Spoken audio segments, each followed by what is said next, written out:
Chapter 342. A roar that didn't sound like a human's roar could be heard from the front of Gadotsi and the others. This made Gadotsi, who had just escaped from danger, feel very uneasy. Matthew, who could see his master's uneasiness, raised his shield and stood in front of Gadotsi. "It's okay, Senpai. I am Senpai's servant. I will protect Senpai." Looking at Matthew's smiling face, Gadotsi's fear was swept away. "Thank you, Matthew." Gadotsi smiled at Matthew. "It's coming?" Urieli reminded. At the same time, a hostile servant appeared in front of Matthew and the others. Because of the interference of the fog, Matthew, who had just become a servant, no, a dime servant, was obviously not like Urieli and Anna. His perception of danger was also a level lower. Anna had already let go of Sakura Madu and raised her scythe at the source of the danger. Sakura Madu also ran to Gadotsi's side and was hugged by Gadotsi. After all, Sakura Madu was still a little girl and she was very likable. Gadotsi naturally would not reject Sakura Madu, so she picked her up. Leia. As the roar approached, the owner of the roar appeared in front of Gadotsi and the others. The black fog and the full-body armor made it impossible to see the person's face, but they knew that this was a berserker. "Ah, it's our berserker." Urieli knew that the berserker would not distinguish between friend and foe, but she still said calmly. Although Matthew was very confused about what Urieli meant by "our side," now was not the time to ask questions. "Sister, can you fight with us?" Anna looked at Urieli, who was sitting on the ground in an elegant posture. Of course, Mashu and Gadotsi also agreed to the idea of increasing their combat power. "No," Urieli said straightforwardly. Looking at Matthew and Gadotsi, who immediately showed regret, Urieli continued. "It's not that I don't want to help you, but that man is afraid that I won't be honest, so he has already set a restraint on me." With that said, Urieli raised her hand with a bracelet. Above this pair of beautiful and charming jade hands, several silver-white chains with golden light were wrapped around it. "Chains?" Gadotsi said, looking at the silver-white chains in confusion. She didn't notice it before. Matthew was also puzzled. Obviously neither of them noticed it. Perhaps only Anna, who caught Urieli before, noticed it. The extraordinarily beautiful chains and the beautiful girl accompanied by her smile made her even more beautiful and seductive. It didn't feel out of place at all, which was why Matthew and Gadotsi didn't notice it. "This chain has the ability to restrain the mana and divine power in my body. Also, I was injured by that man's noble artifact earlier, so I don't even have the strength to stand up now." This was also the reason why Yuri and Ellie had been sitting there without standing up. "Besides, you can't defeat him alone. Hurry up and run for your lives." After all, Urieli and the Black Berserker were considered to be on the same side, and he wasn't weak at all. When Anna decided to kill Urieli and Stheno, the two of them felt that Anna would definitely be able to do it. That was because that was how myths and legends worked. This was how heroic spirit legends worked. The evil dragon was destined to be unable to defeat the dragon slayer, and the pure girl couldn't resist her younger sister who killed and devoured her in order to protect her. That was the tragedy and law of the followers. Therefore, judging from the strength of Anna and Matthew, it was unlikely that they would be able to defeat this berserker. "I won't leave. I won't abandon my sister and leave. I'll protect my sister this time." It was ironic that the pursuer no longer chased after them. The rebels who had made up their minds to kill the pursuer changed their mind and chose to protect the pursuer instead. Fate is often so **************. Get used to it. As to. Although you've been chasing after us, it was a misunderstanding. Since you're Miss Anna's sister, we won't abandon you. Gadotsi clenched her fists and looked at Matthew. "That's right. I agree with you, Senior." Matthew nodded. It had to be said that Matthew, who had just become a subservient, and Gadotsi, who had just entered the world of magicians, had a very high sense of justice. However, Urieli was helpless against Anna, Matthew, and Gadotsi's opinions. "You guys are really..." Urieli shook her head helplessly. Then, before Urieli finished her sentence, Anna dashed toward Berserker. "Leia!" Berserker bellowed at the sight of his enemy, charging toward him. He raised the blackened electric pole in his hand and charged toward Anna. Got to say, Urieli was indeed a goddess. Her analysis was spot on. Anna was indeed no match for Berserker. Bam! In just a single exchange, Anna was sent flying by Berserker. "Mashu!" Gadotsi saw that his ally was sent flying, so he quickly shouted at Mashu. "Yes, Senior." Although the two hadn't known each other for a long time, Matthew and Gadotsi fell in love at first sight. They cooperated very well. Matthew naturally understood what Gadotsi meant. In an instant, Matthew dashed toward Berserker with his shield. Berserker didn't know why, but after seeing Mashu, he was stunned and stood there in a daze. Bam! Boom! Berserker was accidentally knocked away by Matthew and fell to the ground with a loud thud. That's right, accidentally. Matthew, Gadotsi, Urieli, and Anna, who was sent flying by Berserker, were also stunned. It couldn't be helped. Such a powerful enemy was sent flying by Matthew's shield bash. Anna wondered how she had been sent flying just now. Matthew, you're so powerful. Gadotsi exclaimed. When they first came to this world, Gadotsi and Matthew only encountered skeletons and the like. However, because Matthew was a servant, it was easy for him to deal with skeletons. Therefore, Gadotsi felt that Matthew was very powerful at that time. Later, when Gadotsi praised Matthew, Matthew said that those skeletons were just weak soldiers. He was actually very weak, but he encountered a weaker opponent. This made Gadotsi feel a little helpless. Although it didn't mean that she hated Matthew, Gadotsi was still a little depressed when she learned the truth. However, there was one sentence that Gadotsi remembered very clearly and was very touched. I am Senior's servant and I will always protect Senior. Matthew's sentence moved Gadotsi quite a bit. Then the two fell in love at first sight. Their relationship became more harmonious. But now, after seeing Matthew send Berserker, who was very powerful, Anna flying, Gadotsi wondered if Matthew said that he was weak to make her feel less proud. Then, while everyone was still in a daze, Berserker, who was sent flying, got up again and rushed to Matthew's side. That's right. For some reason, Berserker did not attack Matthew. Instead, he attacked the others.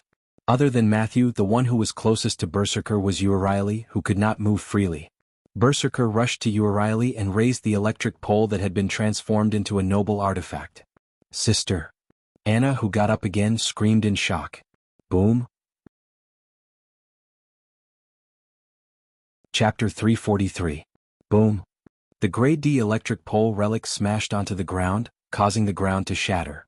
However, Urieli was nowhere to be seen on the shattered ground and under the electric pole. Urieli was not sent back to the martyr's palace either. Instead, gosh, I almost died, Urieli grumbled. Sister? Anna looked in the direction of the voice. At the same time, Mashu and Gadotsi also looked at him. He saw a man wearing a black windbreaker, black leather shoes, and a black top hat standing on top of a pile of rubble. The man was carrying two identical girls in his arms. They were Stheno, who had escaped, and Urieli, who had almost died under Berserker's baton. It's the mysterious assassin. Gadotsi screamed. The man was Wuming, who had rushed over with Stheno. You took so long to come back, assassin? Urieli sat in Wuming's arms, holding Wuming's neck to keep her balance. She complained to Wuming in a dissatisfied tone. Which family are you from? If I had known earlier, I wouldn't have saved you. One Stheno is enough for me. Wuming said helplessly. How can you blame me for that? You're not a gentleman at all. Just like Urieli, Stheno sat in Wuming's other arms. She held Wuming's neck to keep her balance while refuting Wuming. Wuming walked toward Gadotsi with Stheno. Wuming noticed Berserker in the enchantment. Berserker was the Berserker who seemed to be one of the Knights of the Round Table.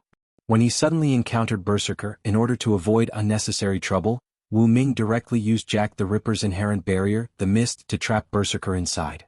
Wuming had used the tactic of trapping the enemy in the enchantment before. Wuming had set up a large number of magic formations in the enchantment. After bringing Angelica and Beatrice into the enchantment, Wuming retreated.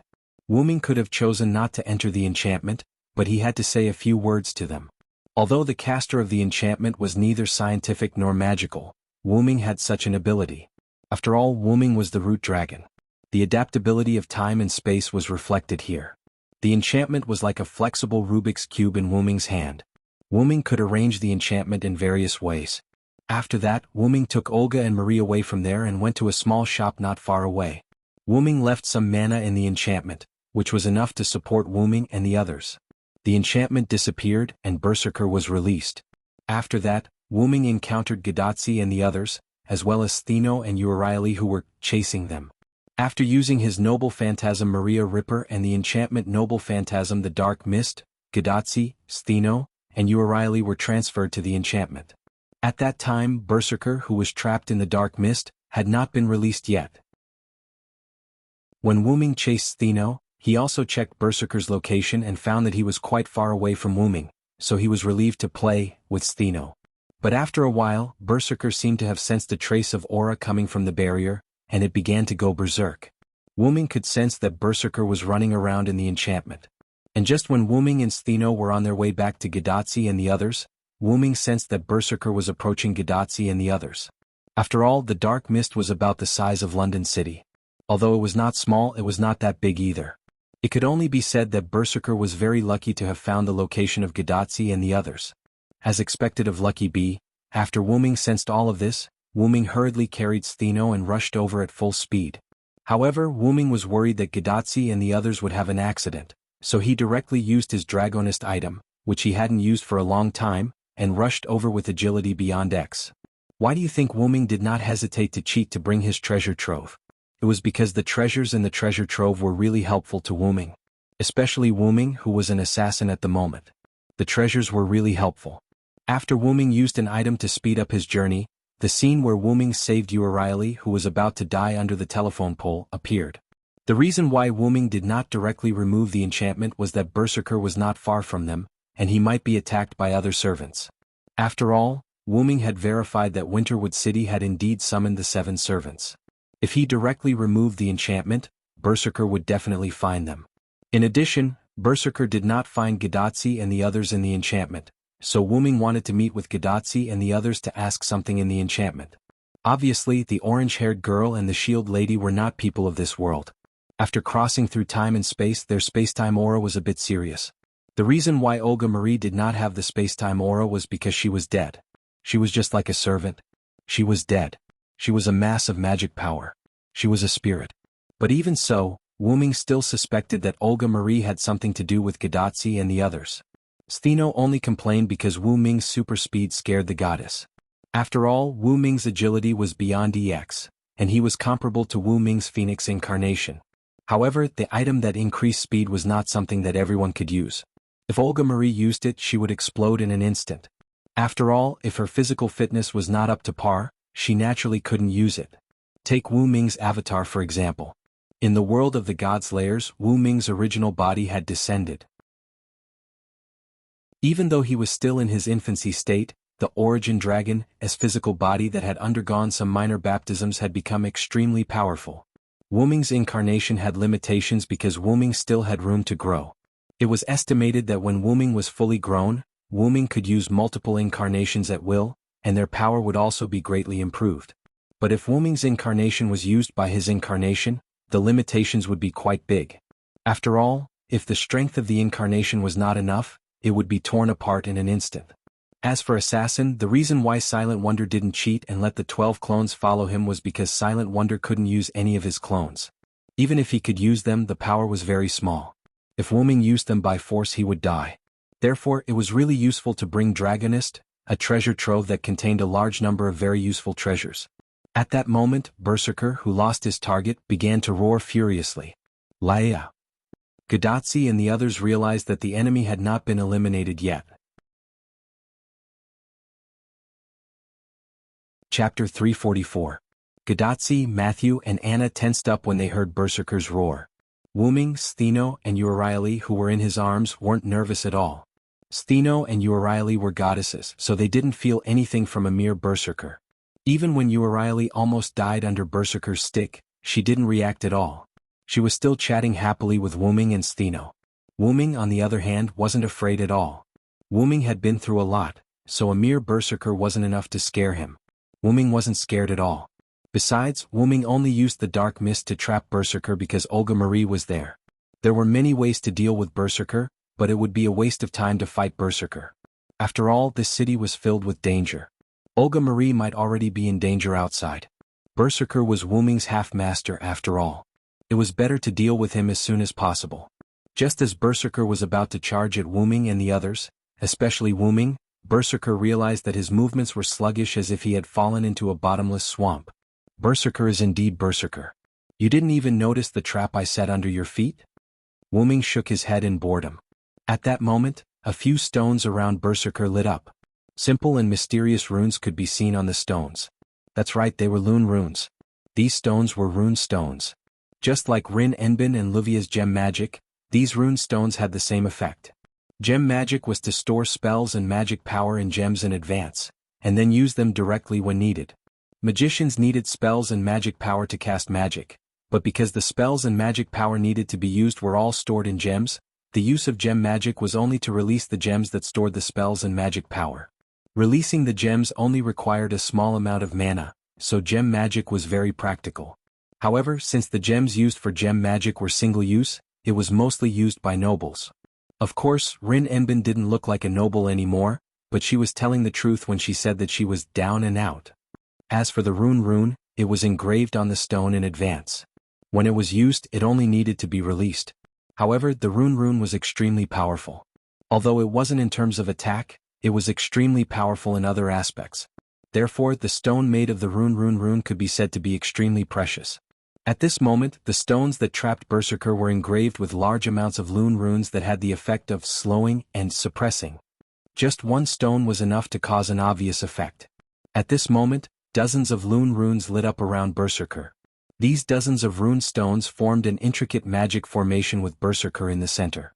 This magic formation was made of dozens of binding runes. It wasn't easy to bind Berserker, who had an A-rank endurance. Of course, if Berserker could move, he would be able to escape from the magic formation. However, Berserker was like a fish on the chopping block. It was impossible for him to escape. What? If one were to ask Wuming where the runes engraved on the rune stones came from, Wuming would say that when he first learned the rune magic, he would experiment with stones by the roadside. Over time, countless rune stones accumulated. Therefore, Wuming chose a portion of the useful rune stones and stored them in his rune space. Of course, Wuming hadn't completed the rune space at that time, so it was still very small. Therefore, Wuming only stored a small portion of the rune stones and left the rest in the country of shadow. After that, Wuming would sometimes create some rune stones when he was free. After all, Wuming knew that there would be a day when he would need them. Just like now, he couldn't release the true name of the relic in his treasure vault, nor could he use the advanced magic of assassin. Now he only needed to use a little bit of mana to recreate the Kanzaki magic. One had to know that Silent Cry's mana level was EX. In that case there was no shortage of mana. Laia. Although Berserker was bound, he still roared unwillingly. Facing the immobile Berserker, Wuming gently placed Stheno and Urieli on the ground, and walked towards Berserker. Wuming came before Berserker and took out 18 rune stones from the black space beside him. As expected, you're Lancelot, right? Wuming said softly. When Wuming said Lancelot's name, Berserker suddenly fell silent for a moment, but soon returned to his frenzied state. Wuming smiled with pity. The hero who was known as the Knight of the Lake and the Flower of Knights, who had achieved countless feats and received the blessings of the elves, had actually turned into a monster. What a joke. You've been chasing after me. I'm afraid you're obsessed with me. When Wuming was in Camelot, almost all the knights respected, admired and worshipped Wuming. However, Lancelot was the only one who could be considered a fanatic. However, Lancelot wasn't loyal to Wuming. As Arthur Artoria's knight, Lancelot had always been exceptionally loyal to her, but he also worshipped Wuming fervently. Although he didn't express it, Wuming could feel it. After Wuming's departure, Lancelot's fanaticism shifted to Guinevere. When Guinevere was tricked by Morgan Le Fay to reveal his love for Wuming and was about to be executed, Lancelot didn't hesitate to save Guinevere and escape from Camelot. However, because of this, Lancelot became the second fuse that affected the fall of Britain after Wuming. Surrounding the incident between Lancelot and Guinevere, the people questioned, the nobles stirred up trouble, and Artoria's power was affected. This was a severe psychological blow to Lancelot. Then Guinevere said, I should be executed.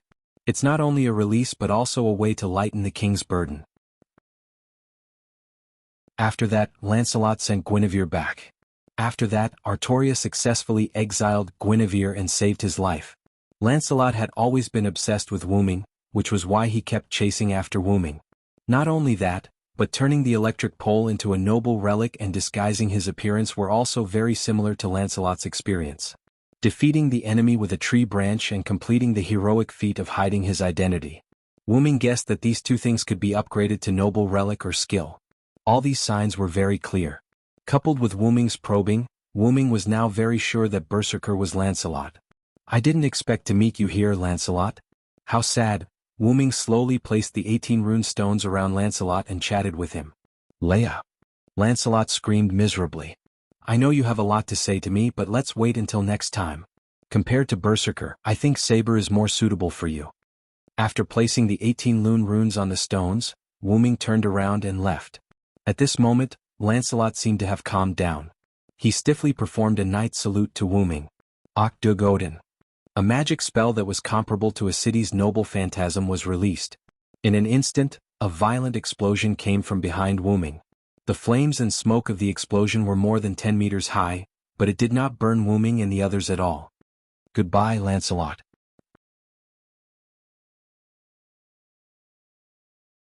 Chapter 345. The flames raged and burned the entire city of London. After Berserker left, Wu Ming deactivated the inherent barrier.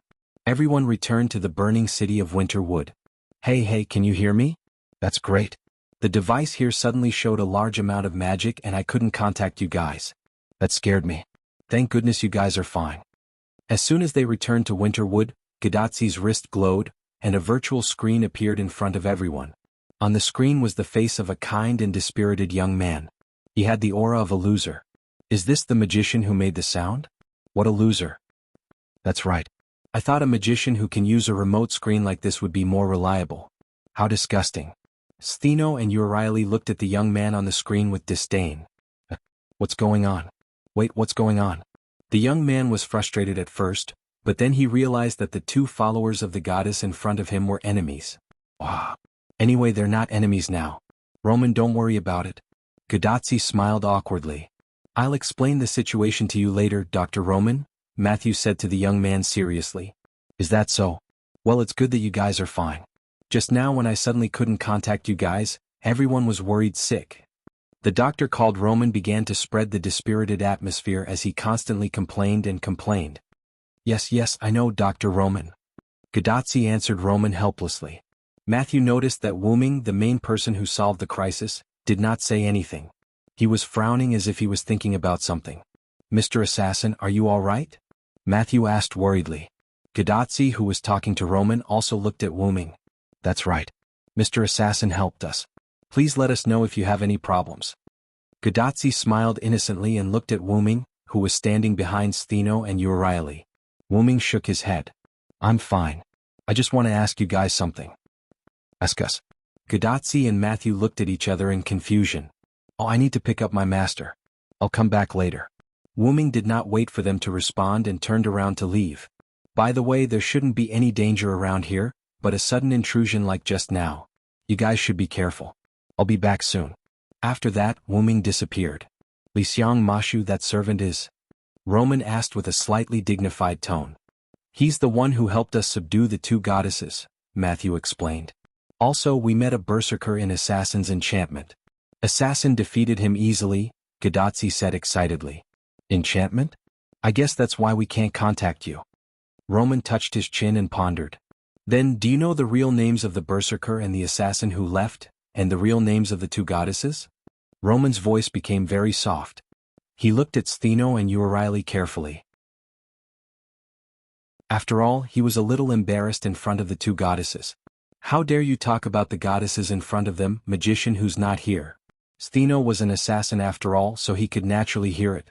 My real name is Stheno, and this is my sister, Euryale.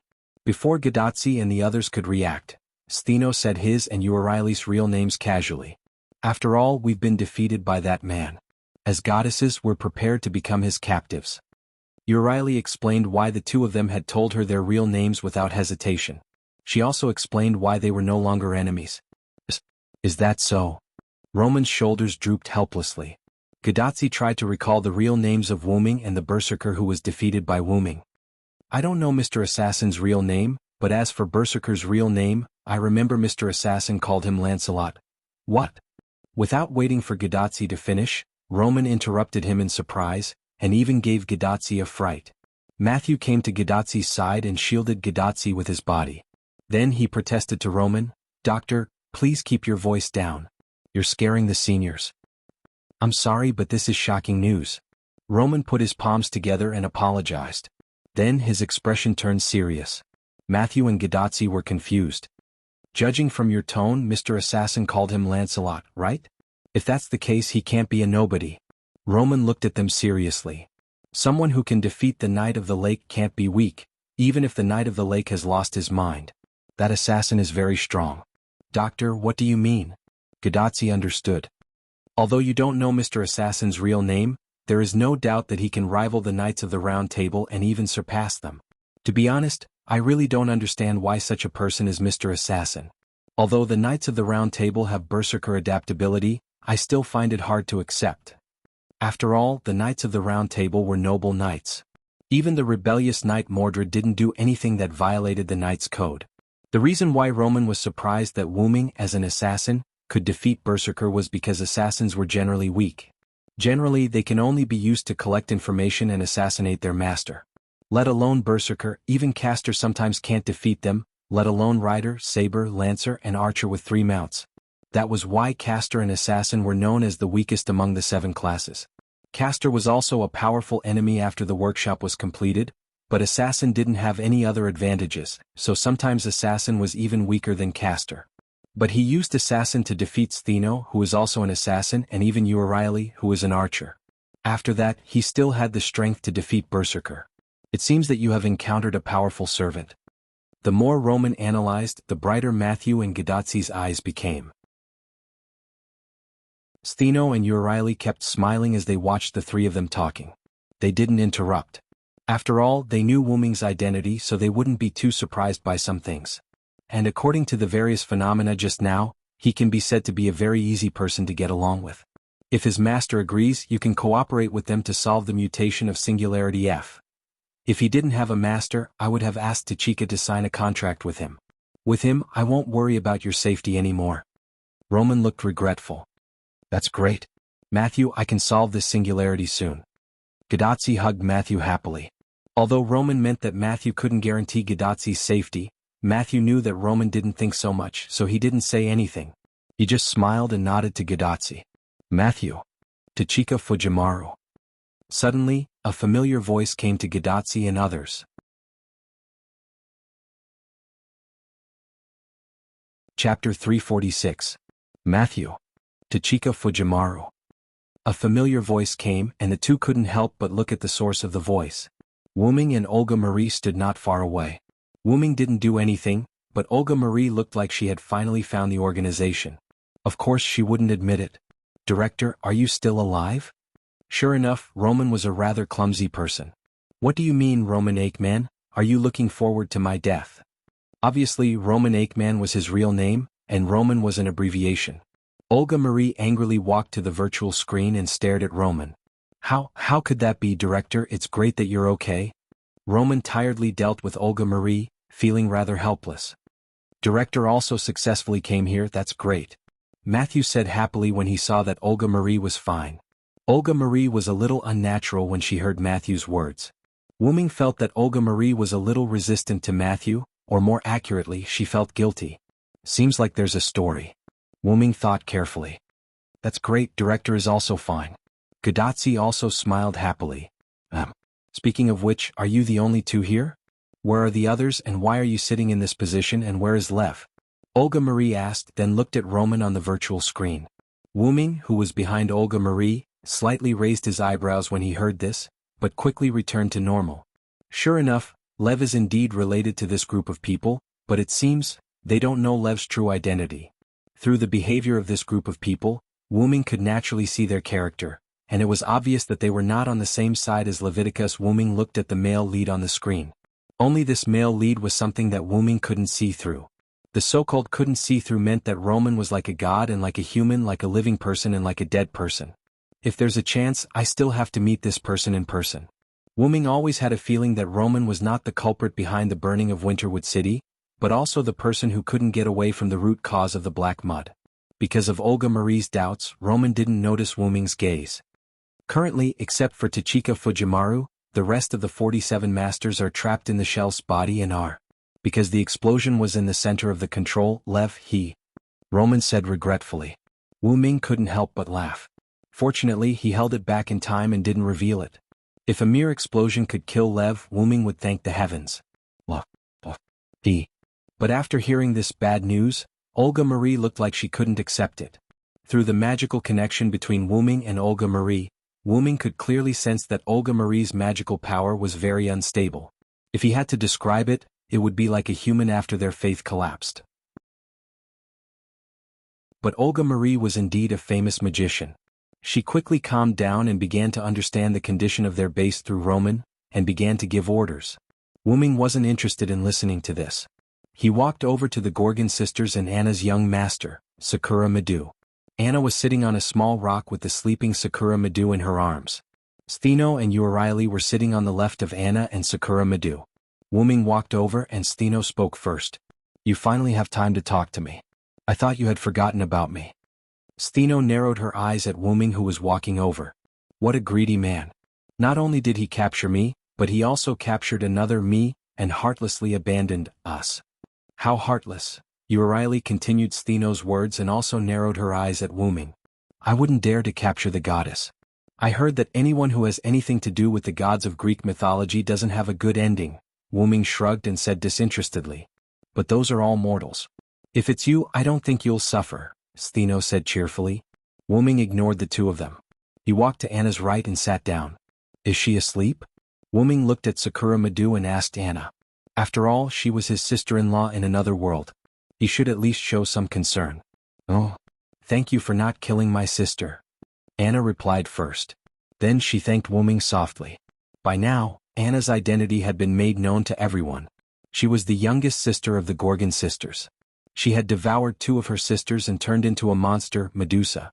Of course, the current Anna was Medusa's infant body. In other words, she hadn't killed her sisters yet. Although she had made up her mind to kill Stheno and Urieli, it was undoubtedly torture for Anna. Stheno and Urieli loved their sister. Just like how Anna would protect Urieli, Anna also loved her sister deeply. If it weren't for the curse, Medusa wouldn't have devoured her sister to protect her chastity. Even though Stheno and Urieli did it willingly, it was still a torture for Medusa. It was the pain of killing her loved ones. I didn't want to see such a curse. That's why I chose to do it. Wu-Ming looked at Gadotsi and the others as he conversed with Anna. But because of that, I've been on the brink of death, Urieli suddenly interrupted. Jack the Ripper's relic, Mary Ripper, was a curse. There were 3 conditions to trigger the curse: fog, night, and the target is a female. Back then, Wu-Ming had activated the relic during the day.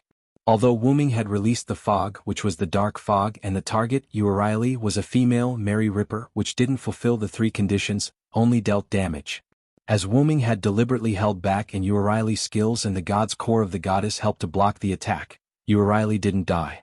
However, it also caused Urieli to be unable to move.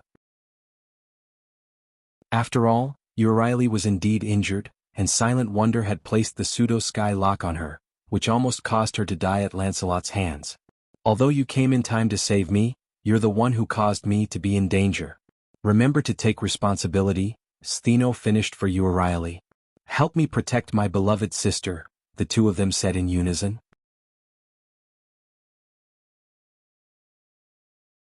Chapter 347. Wu-Ming raised an eyebrow at Stheno and Urieli's shameless request. You two really know how to take advantage of the situation. Why did he say that? It was because Stheno and Urieli seemed to have been connected when they came into contact with Wu-Ming. They knew Wu-Ming's identity. He was an extremely powerful and majestic legendary dragon from beyond this world, the Dragon of Origin. The two of them knew about the dangers of the Holy Grail War, so they wanted to protect Anna. However, they were unable to protect Anna, so they wanted Anna to kill her and recreate the legend of the Gorgon monster. The appearance of the Gorgon meant that they had the power to protect themselves, but Wu-Ming disrupted their plan. However, through Wu-Ming, Stheno and Urieli found the hope of protecting Anna, so they made the request. Sister. Anna looked at Stheno and Urieli, touched. Although she was already dead and her safety was no longer a concern, she was still happy to hear that someone cared about her. Sure enough, no matter what, my sister still loves me, Anna thought to herself. However, Stheno and Urieli stood up as if they were interrogating him. They walked to Wu-Ming and looked into his eyes. So what's your answer? The two asked in unison. I didn't want to fight the other servants. My goal is to solve this disaster, Wu-Ming said in confusion, which made Stheno and Urieli a little unhappy. However, now is the time for the servants to unite. Of course, I won't abandon Anna, my ally. Wu-Ming put his hand on Anna's head. Anna slapped Wu-Ming's hand away. Don't touch my head. Anna stared at Wu Ming with her small eyes under the hood. She was especially intimidating. Wu Ming raised his hand that was slapped away by Anna and smiled awkwardly. Stheno and Euryale smiled as well. Of course they were laughing because Wu Ming was defeated by Anna. Wu Ming looked at his hand in confusion. That shouldn't be. May you and the others like it when I touch their heads. Did my affinity aura lose its effectiveness after becoming an assassin? Wu Ming shook his head and stopped thinking about it. By the way, you two are now someone else's servants, right? Wu Ming looked at Stheno and Euryale. That's right. Our master is a green tall hat man. Stheno nodded. She must have used the Holy Grail to cheat, Euryale said. That's how she was able to summon the 7 servants again. And it doesn't exclude the possibility that he can continue to summon servants. Wu Ming nodded. Stheno was right. After all, Wu Ming did not feel that Lev was a human being. Since he could maintain the contract of 8 servants, including Artoria, he was definitely not an ordinary person. However, it did not exclude the possibility that Lev had placed the contract on Artoria's heart, which was the Holy Grail. You wrapped this chain around me to prevent my master from using the command incantation, right? Euryale raised her small hand. The silver-white chain with golden light decorated her like a priceless accessory. Ah, I have one too. Is this a slave's chain? Stheno also raised his wrist and said with a wicked smile. Although it's a simplified version of Enkidu, it's still a divine weapon. It's still effective against gods, Wu Ming explained. Although I wanted to kill you to be safe, I still had some questions to ask you, so I kept you two alive. Now it seems that you two are really a burden, Wu Ming said with disdain. Don't talk about my sister like that. Anna glared at Wu Ming angrily. Her face under the cloak was full of dissatisfaction. Then Sakura Madu woke up. Wu Ming was able to escape from Anna's glare. Wu Ming even wondered if he would be petrified if Anna glared at him for a while longer. Wu Ming then took out some high-level runestones and sealed Stheno and Euryale's mana. He also added a series of negative buffs to their attacks. Of course, Wu Ming only did this after they agreed. After all, Wu Ming was not a bad person. Cough cough. Soon, Olga Marie finished giving Roman her orders. Anyway, you will replace me as the commander of Chaldea for now. We'll talk about it after I return, Olga Marie said with an imposing tone as she flipped her hair. Yes, sir. Roman was also affected by Olga Marie's imposing manner. He nodded solemnly. However, Wu Ming shook his head regretfully when he heard Olga Marie's last sentence. After all, Olga Marie was already dead. She could now be considered a heroic spirit. Other humans could enter the heroic spirit palace after death, but Olga Marie would disappear after this crisis was resolved. Moreover, she would truly die, she wouldn't exist in the heroic spirit palace. If possible, I'd better save her. Wu Ming thought to himself. No matter what, Olga Marie was still half a servant to Wu Ming. Even if she had bad intentions at the beginning, Wu Ming now understood Olga Marie. He felt that Olga Marie was still a good person. If he could save her, he should. Are you done with your discussion? Can you answer my question? Wu Ming and the other servants walked towards Olga Marie, Gadotsi, and the others. Stheno and Euryale naturally followed Wu Ming. As for Anna, she followed her sister. This resulted in Olga Marie, Matthew, and Gadotsi standing on one side, while Wu Ming, Stheno, Euryale, Anna, and Anna's master, Sakura Madu, stood on the other side. The situation was slightly serious. Wu Ming had 4 servants on his side, while Olga Marie only had Matthew, a demi-servant. At best, he was a human with the power of a servant, but at worst he was a half-servant. Looking at the slightly tense scene, Roman on the other side of the screen gulped. What do you want to know? Olga Marie calmly looked at Wu Ming, her nominal servant. Please tell me where you came from and your intentions. I will judge whether you can get our help based on your answers. Wu Ming looked into Olga Marie's eyes. Although with Wu Ming's hearing, he was almost as good as Stheno and the others when they were pooping. Is this why you volunteered to be my servant? Olga Marie couldn't help but ask. That's not the point. The point is the name you called when you were in danger, Leviticus. When she heard the name Lev from Wu Ming's mouth, Olga Marie's eyes suddenly shrank. You know or no, Rafe?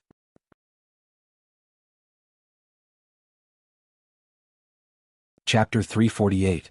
Then Wu Ming told them about his exploration of the Yuanzhong mountain, where he met Saber and a man in a green tall hat, who called himself Rafe Lenore Floros. He killed Saber's master and put the Holy Grail into Saber's heart in an unknown way, and according to Rafe he received the king's order to exterminate the human race. Then, when I wanted to attack Rafe, Saber used the Holy Grail to activate the Noble Phantasm and I was blown away. Stheno and the other 7 servants were summoned after I was blown away. Wu Ming's words made Olga Marie, Gadotsi, Matthew and Roman show an expression of disbelief. That man gave us the order to destroy all the creatures in this city, but I always feel that he wanted to get rid of this man.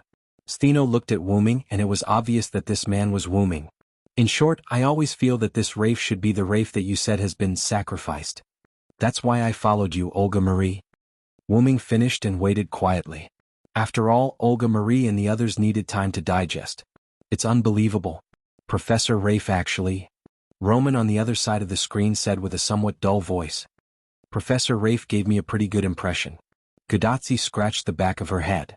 Well, Professor Rafe is very popular in Chaldea, I didn't expect. Matthew's eyes dimmed. I don't allow you to insult Rafe. Suddenly, Olga Marie roared and interrupted them. Rafe is dead. Even if he is still alive, Rafe would not want to destroy the human race.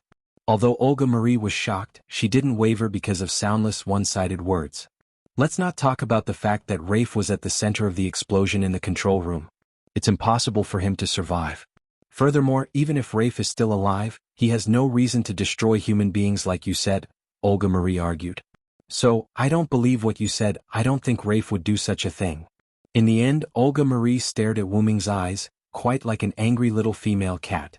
Wu Ming shook his head with a smile. He knew that this would be the result. When facing danger, her first reaction was to ask Rafe for help. It seemed that Olga Marie really relied on Rafe. People's hearts are unpredictable. Although Rafe is a kind and reliable person in your eyes, you are too dependent on him and ignored his negative side. What if he is pretending? Wu Ming began to preach to Marie. You. Olga Marie glared at Wu Ming. However, Wu Ming interrupted Olga Marie, who was about to say something. And weren't you in the center of the explosion center? Wu Ming's words were like a sharp thorn that pierced the hearts of the Chaldeans. Yes, why was the director in the center of the explosion alive?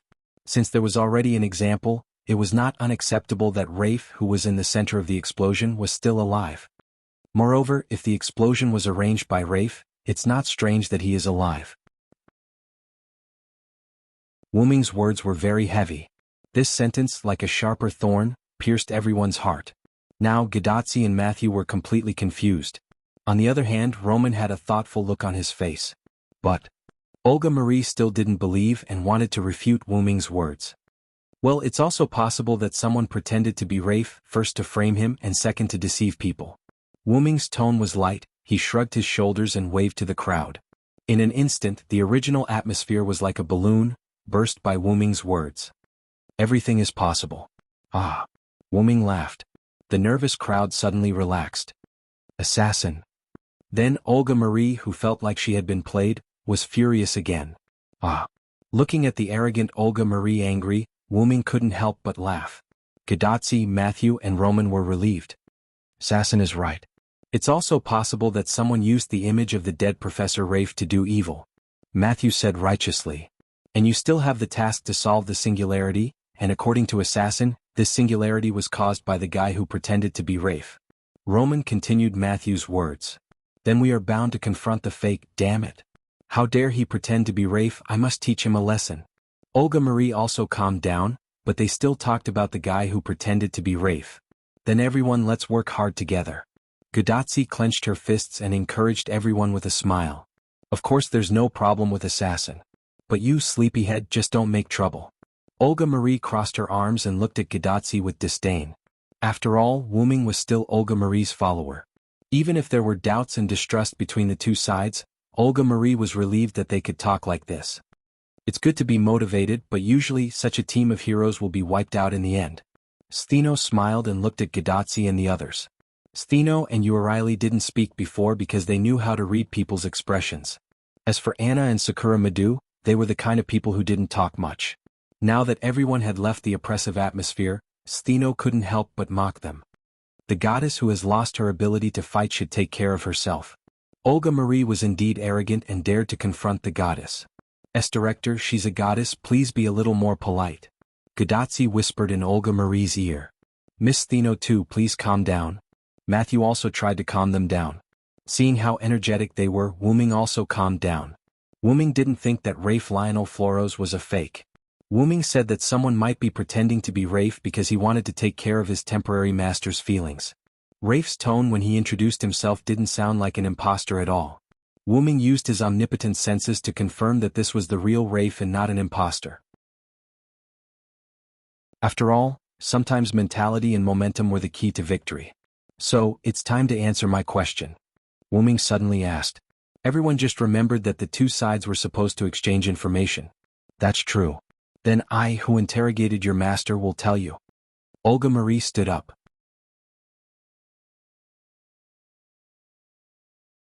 Chapter 349. Olga Marie briefly explained their situation to Wuming. They came from a research organization called Chaldea in the future. Its full name was Finus Chaldea, or Chaldea for short.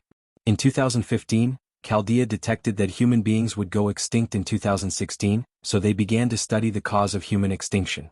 Later, Chaldea's people found a singularity in history under the detection of the near-future observation lens, Sheba. To put it simply, singularities were cancer cells that were formed from irregular history within the regular history. It was a cancer that could endanger the entire history of human beings. This singularity was where Wuming and the others were, the unrecorded Winterwood City Holy Grail War in 2004. They determined that this singularity was the cancer that would make human beings go extinct in 2016. Therefore, they used Chaldea's device that could send masters through time and space, and prepared to send 48 magicians with ray shift adaptability and master performance to this era to solve this singularity.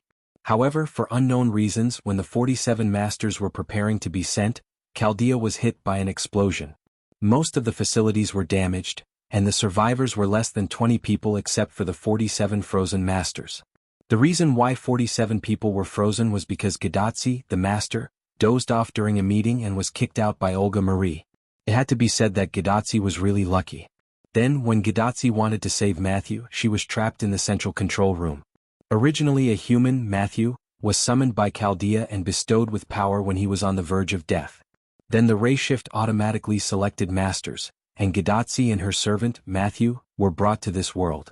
As for the rest, Wuming knew most of it, so Wuming stopped Olga Marie, who still wanted to continue speaking. I understand the general situation. In short, you need to solve this singularity, and let history return to the right path, right? Yes, that's true, but what's the matter with your easy voice? Said Olga Marie crossly. After all, the city had summoned 14 servants and it was very dangerous. My mission is also to protect this world from calamity. Although I'm still an assassin, I'm not that strong, but if there's a chance, I'll change my class. What? Olga Marie, Roman, Gadotsi and the others were shocked. Even Stheno, Euriley and the others were shocked. The reason why servants were servants was because their spirit base was fixed and they couldn't change their class. However, Wuming actually said that he wanted to change his class, which undoubtedly surprised everyone. Well, after all, I am special. Wuming smiled. But aren't you breaking the rules? Changing your class and rank? Roman began to mutter. That's only if there's a chance. It's not that easy to change your class. Wuming shrugged. In short, let's leave here first. If we stay in the same place for a long time, it's inevitable that other servants will come to find us. Everyone nodded in agreement. After that, Roman said that if they needed help, they could contact him and then turned off the communication. After all, Chaldea still needed him. Then Wuming, Olga Marie, Gadotsi, Matthew, Stheno, Euriley, Anna, and Sakura Madhu formed a small team and embarked on the path to defeat the great demon king. Soon, Wuming and the others arrived at the villa where Wuming and Gilgamesh lived. The reason why they came here was because of Stheno's words. The other side has a servant that can kill a god. Are you sure you want to go directly to Yuanzhong Mountain? Although Olga Marie and the others had already chosen Yuanzhong Mountain as their target, because of Stheno's words, everyone had to follow Wuming. And also because of Wuming's words. I have a super first-class servant with me. In this way, Olga Marie and the others followed Wuming to the villa. In the small villa, Wuming skillfully prepared tea for everyone, and then casually sat down as if it was his own home. It seems that she's not at home. Wuming didn't find Gilgamesh in the house. Thinking about it, Gilgamesh wasn't a person who would stay idle. Perhaps she left after discovering the change. But he didn't rule out the possibility that she went to find him. With the idea of a short rest, Wuming didn't rush to leave with everyone. Gorgon's 3 sisters didn't feel uncomfortable. After all, the 3 of them were goddesses. Sakura Madu was too young to care, and Gadatsi and the others were sitting on the sofa with a slightly strange expression. What's wrong? Wuming naturally saw their doubts, so he directly asked. Is this the House of Assassins' previous master? Matthew asked.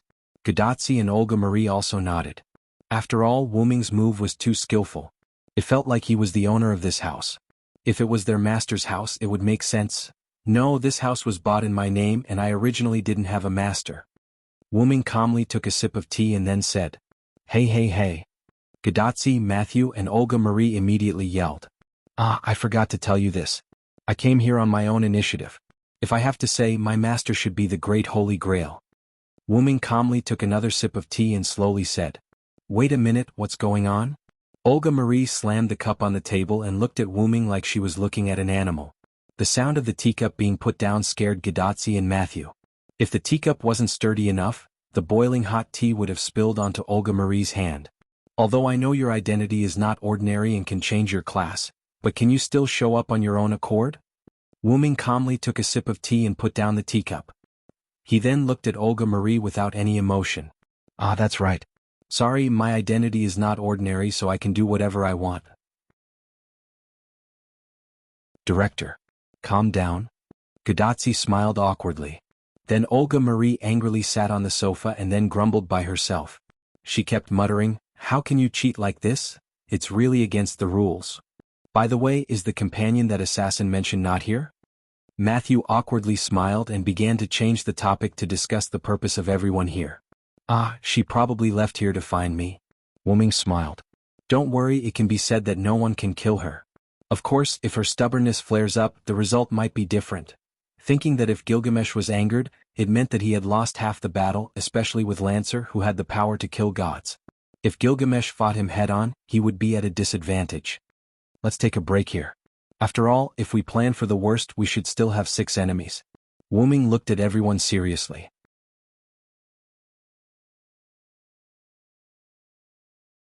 Chapter 350. Whoosh. Wuming pulled out a moving blackboard and began to explain the power of both sides. In order to distinguish the 7 servants in my group and the 7 servants summoned by the enemy, now use N and O as the distinguishing words. Wuming took out a pointer and knocked on the blackboard. New and old, it feels so perfunctory. Someone complained. Then use black and red. Hearing someone complaining, Wuming knocked on the blackboard again and changed his mind. Now let's talk about the situation. Wuming coughed and began his speech. According to Stheno, the new 7 servants defeated the black berserker at the beginning, and I defeated the red berserker just now. The berserkers on both sides have already left. Although Hercules had 12 trials in the face of 7 servants, and all of them were not weak, naturally he could not survive. And the black archer, well, I'm familiar with him, so he is an ally. Wuming was still thinking about whether to tell them that he was the master of the archer. After all, Wuming's hands had been wearing gloves. Gadatsi and others did not find the command seal. After thinking about it, Wuming decided not to tell them. In fact, it was just Wuming's bad taste, and I know the black caster. In the current situation, he will definitely choose to help us. Not counting him, Black Archer, Red Assassin Stheno and Red Archer Euryale, and Black Lancer Anna and Matthew, we already have 6 servants. Wuming pointed out the advantages of his side. But the enemy's lineup is not weak. Wuming began to point out the weaknesses. First of all, the Black Saber is the famous King Arthur. I don't know the real name of the rider, but the other side has the existence of the undead core. As soon as Wuming finished speaking, Olga, Marie and the others looked worried. King Arthur, undead core, both of these were very troublesome. Then there's the red team. We don't know the Red Saber's real name. We only know that he's a wretched man. However, to be able to hold the position of Saber, he's definitely not a simple person, Wuming said. Everyone nodded. As for Lancer, I think he's the most difficult to deal with right now. According to Stheno's description, Lancer is very likely to be the great hero of India, Karna, Wuming said calmly. Karna? Matthew and Olga Marie were shocked. So that's how it is. No wonder it gave me such a dangerous feeling, Stheno said. If it's the hero who's doing charity, it's indeed very disadvantageous for us, Euryale added. What? Who is Karna? After all, Gadatsi had been an ordinary person before. She didn't know about Hindu mythology, so it was normal that she didn't know about Karna. He's known as the hero who's doing charity. He's a hero in one of the two great epics of India, the Mahabharata. He's said to be the son of the sun god Surya, the hero bestowed by the heavens, and the strongest enemy of Arjuna, Olga Marie explained. In the Mahabharata, Karna has a golden armor that's connected to his skin. It was given to him by his father, the sun god Surya, to protect himself. It's basically invulnerable, Wuming explained. But his strongest weapon is the god-killing spear that he gave up the golden armor, Matthew said solemnly. God-killing spear? Indra tricked Karna into giving him the golden armor. Out of guilt, he gave Karna the lightning spear that can kill gods. It's undoubtedly a weapon against gods. At full power, no god can defend against it, Wuming said nostalgically. Wuming had fought Karna before and won. However, there was no doubt that Wuming cheated. He was temporarily given the evil noble phantasm by the suppression force. He locked Karna as evil, and took advantage of the opportunity to hurt Karna, who had lost his golden armor.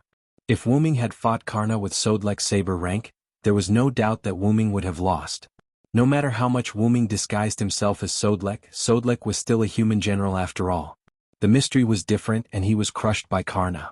Wuming shook his head to stop thinking about it. Especially the servants with divinity. Once Karna releases his noble phantasm, he'll most likely die. Wuming's words hit everyone's heart quite hard. What's more, Karna is a brave warrior. His martial arts have reached the peak. Ordinary servants will soon be defeated if they fight against him. Wuming looked at everyone and said earnestly, "At least you guys have no chance of winning." This sentence made Matthew and Anna lower their heads. That's right.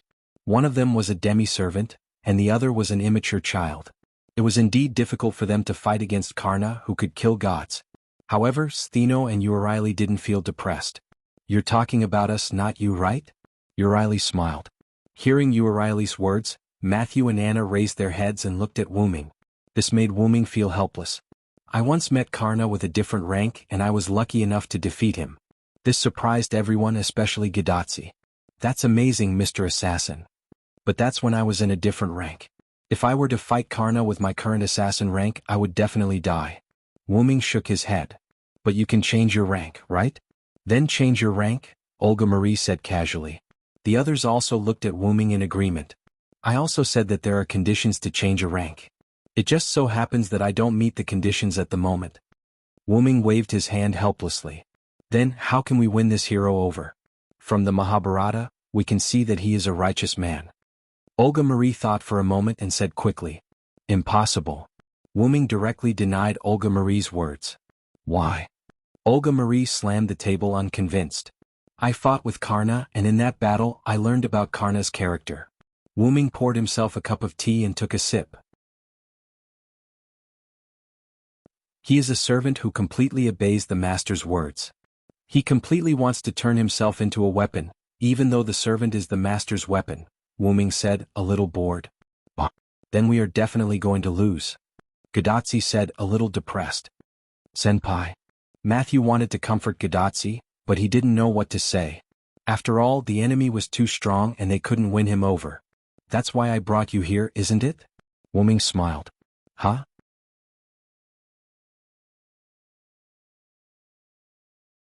Chapter 351. "Do you mean that your companion here, the servant, can help us deal with Karna?" Olga Marie was indeed one of the 12 monarchs. Although she was still young, her mind worked quickly. "Yes, if she's steady, she can be said to be invincible." Wuming smiled slightly. "Then, assassin, can you tell us her real name?" Gadotsi asked curiously. Wait a minute, senpai, it's rude to ask for her real name as soon as we meet," Matthew said nervously. After all, the real name was the secret of every servant. Many times, the weakness of a servant could be known through the real name. Is it that serious?" Gadotsi touched her head. After all, Gadotsi didn't understand these rules, so Wuming certainly wouldn't be angry. "Don't worry, just knowing her real name won't affect her." Wuming smiled. "The ancient king, the hero king Gilgamesh. That's her name." After Wuming said this, Olga Marie, Matthew, Stheno, and the others gasped. "The hero king, Gilgamesh?" Gadotsi asked in confusion. "The ancient king who collected almost all the treasures in the world and cut off the connection between gods and humans? That's already the highest level of heroic spirit," Olga Marie said. "I didn't expect that person to be attracted by the Holy Grail War." "How ironic," Stheno said. Wuming knew what Stheno was talking about. The ancient king, who had almost all the treasures in the world and supreme power, was reduced to a servant and participated in the dirty magician ceremony. The Holy Grail War was a dirty ceremony, a war that was triggered by the selfishness of magicians using the weapons called servants. War was dirty. Whether it was in the name of righteousness or something else, the essence of war would never change. This was also why Joan of Arc felt that her hands were dirty. Even if the French army was the righteous side in the war between England and France, and even if Joan of Arc had been holding the holy flag on the battlefield and did not kill anyone, she still participated in the war.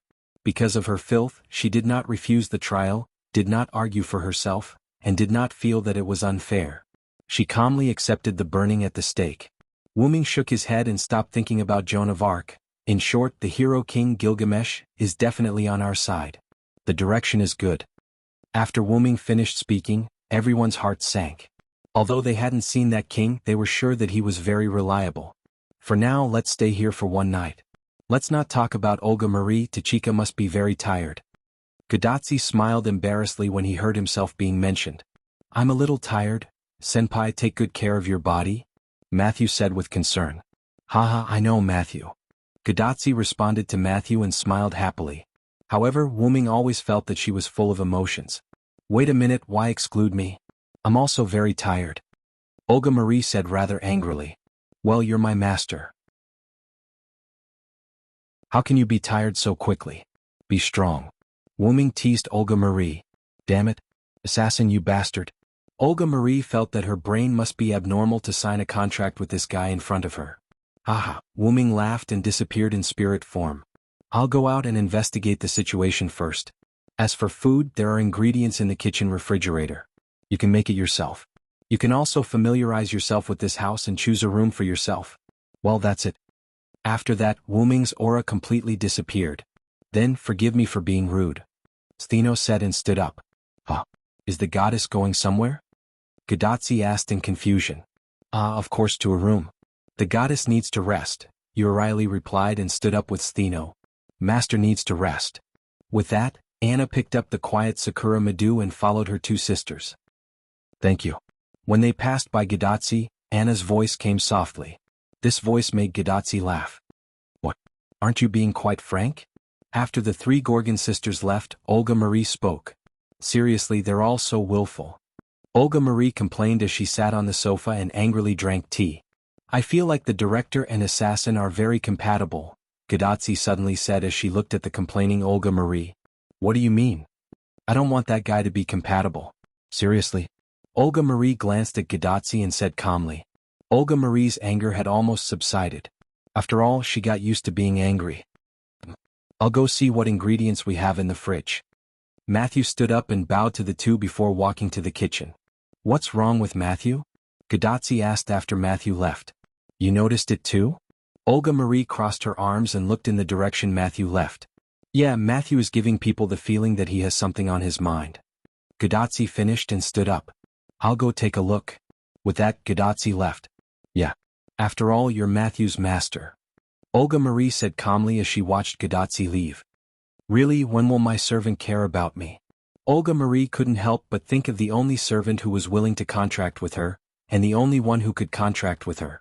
In the kitchen, Matthew began to check the appliances after he found the kitchen. The gas furnace is normal. The electricity and drinking water are still there. That's great, Matthew said happily. After all, if the electricity and water were cut off, it would be terrible. Matthew. Suddenly, Gadotsi's voice came from behind Matthew. Hey, Senpai, why are you here? Matthew turned around and looked at Gadotsi who came in. Because I'm a little worried, so I came to see you. Gadotsi smiled. Foo. At this moment, an unknown white creature that looked like a squirrel, cat, or dog appeared at the entrance of the kitchen while making a foo sound. Ah, it's Fufu. Matthew shouted in surprise. Foo, the little guy called Fufu called out and jumped onto Matthew's shoulder. Fufu's wine glass disappeared when we were running away from Stheno and Urieli. I didn't expect it to find us. Gadotsi was surprised. Of course, Senpai. Fufu is very intelligent. Matthew smiled and stroked Fufu while talking to Gadotsi. Fufu, on the other hand, looked very obedient. If Wuming was here, he would be surprised.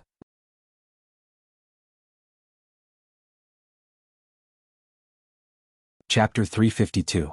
It's incredible, Senpai. Fufu only appeared in front of the two of us. Matthew smiled. Maybe it's a coincidence. Gadatsi shrugged her shoulders. He didn't think about foes matter anymore, and Gadatsi told him the purpose of his visit. By the way, Matthew, what are you worried about? Gadatsi's words made Matthew fall into silence. Actually, Senpai, I can't release my noble phantasm, and I don't know the real name of the servant that I possess. Matthew said softly. Is it important that you can't release your noble phantasm and don't know the real name? Matthew is Matthew and that won't change. Gadatsi instantly held Matthew's hand. Gadatsi, who followed Wuming, Olga, Marie and the others, already knew the importance of noble phantasm. However, Gadatsi didn't think that Matthew was embarrassed because he couldn't release his noble phantasm. However, Matthew still looked very uncomfortable. I know with Assassin Senpai your safety won't be threatened. Matthew said little by little. That's not it. Gadatsi instantly interrupted. Matthew looked at Gadatsi with a stunned expression on his face. Assassin is very strong and reliable, but Assassin is the leader's servant, and the only servant that can protect me is you, Matthew Gillett. Gadatsi grabbed Matthew's shoulders with both hands, and looked straight into Matthew's clear eyes. Fufu, who was originally on Matthew's shoulder, had already jumped away. Senpai. Matthew looked at Gadatsi with a somewhat helpless expression, and then he was touched. Since we can't release the relic, we'll ask for Assassin's help when he comes back. I'm sure Assassin will have a solution, Gadatsi encouraged Matthew. But the servant's real name? Why don't we ask Assassin later? Maybe he will know. Ah. Gadatsi laughed awkwardly. Really, you need someone else to confirm your servant's true name. Suddenly, Olga Marie's voice sounded. Gadatsi and Matthew turned around and saw Olga Marie at the kitchen door. Really, it's not easy to find a kitchen. Olga Marie complained casually. After all, our house was considered a small villa, and the structure was quite unique. Matthew and Gadatsi were lucky to be able to find them so easily. Sigh. Director, why are you here? Gadatsi's expression changed from embarrassment to confusion. Of course, I don't trust you to buy too. After all, there are only two of you in Chaldea. Olga Marie said impatiently. That doesn't Assassin count? Matthew raised his small hand and asked like a student. After all, Assassin is a servant with a special identity. Not to mention that he can't follow me back to Chaldea with Assassin's identity. I don't think the small Chaldea can tolerate him. First, he could summon by himself and now he could change his class. No matter how you think about it, Wuming was a guy with a super mysterious identity. How could Chaldea tolerate such a hero with a special mission? Moreover, the master can see the attribute value of his servant. In short, because you are too weak, you can't see Matthew's real name. Olga Marie said as she stretched out her hand to Gadatsi and pulled Gadatsi's cheek. It hurts. It hurts. Director, please be gentle. Gadatsi complained incoherently. In short, as long as you become stronger, you can see Matthew's ability value and his real name. Work hard. Olga Marie snorted and loosened her hand that pulled Gadatsi's cheek. Yes, I know. Gadatsi's eyes were filled with tears as he rubbed his cheeks. Matthew smiled awkwardly. Then Gadatsi seemed to remember something, so she asked Olga Marie. By the way, Director, do you know Assassin's real name? Gadatsi asked curiously. I'm also very curious about Assassin's real name. Mashu also looked at Olga Marie with a curious look. You two are so annoying. Hurry up and cook for me. Then, with Olga Marie's yelling, Matthew and Gadatsi began to busy themselves in the kitchen. How can I see something like a real name? I don't have master qualifications.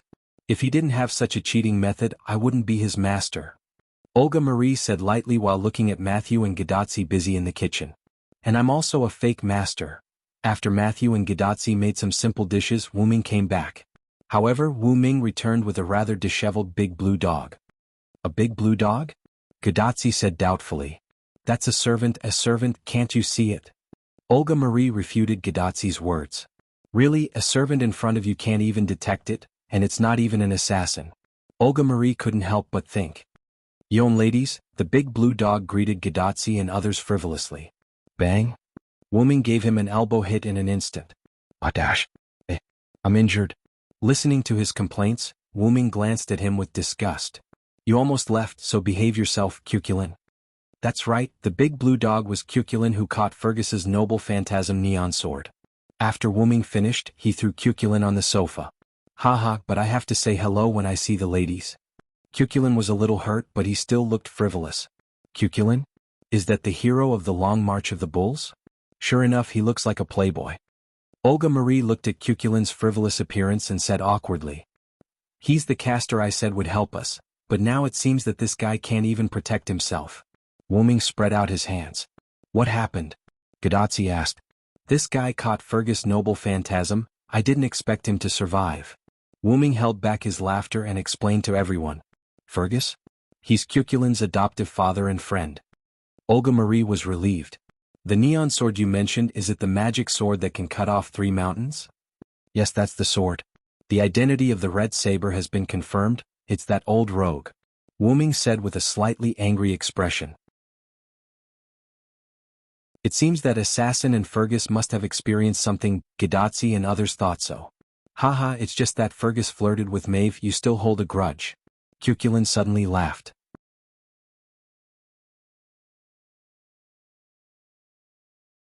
Chapter 353. Because Wuming used to work for Maeve, he was on the side of Connaught. After the war with Ulster, he ran over and said that he wanted to work for Maeve. Because of Fergus' frivolous words, Wuming threw him out. Of course, the process took a lot of effort.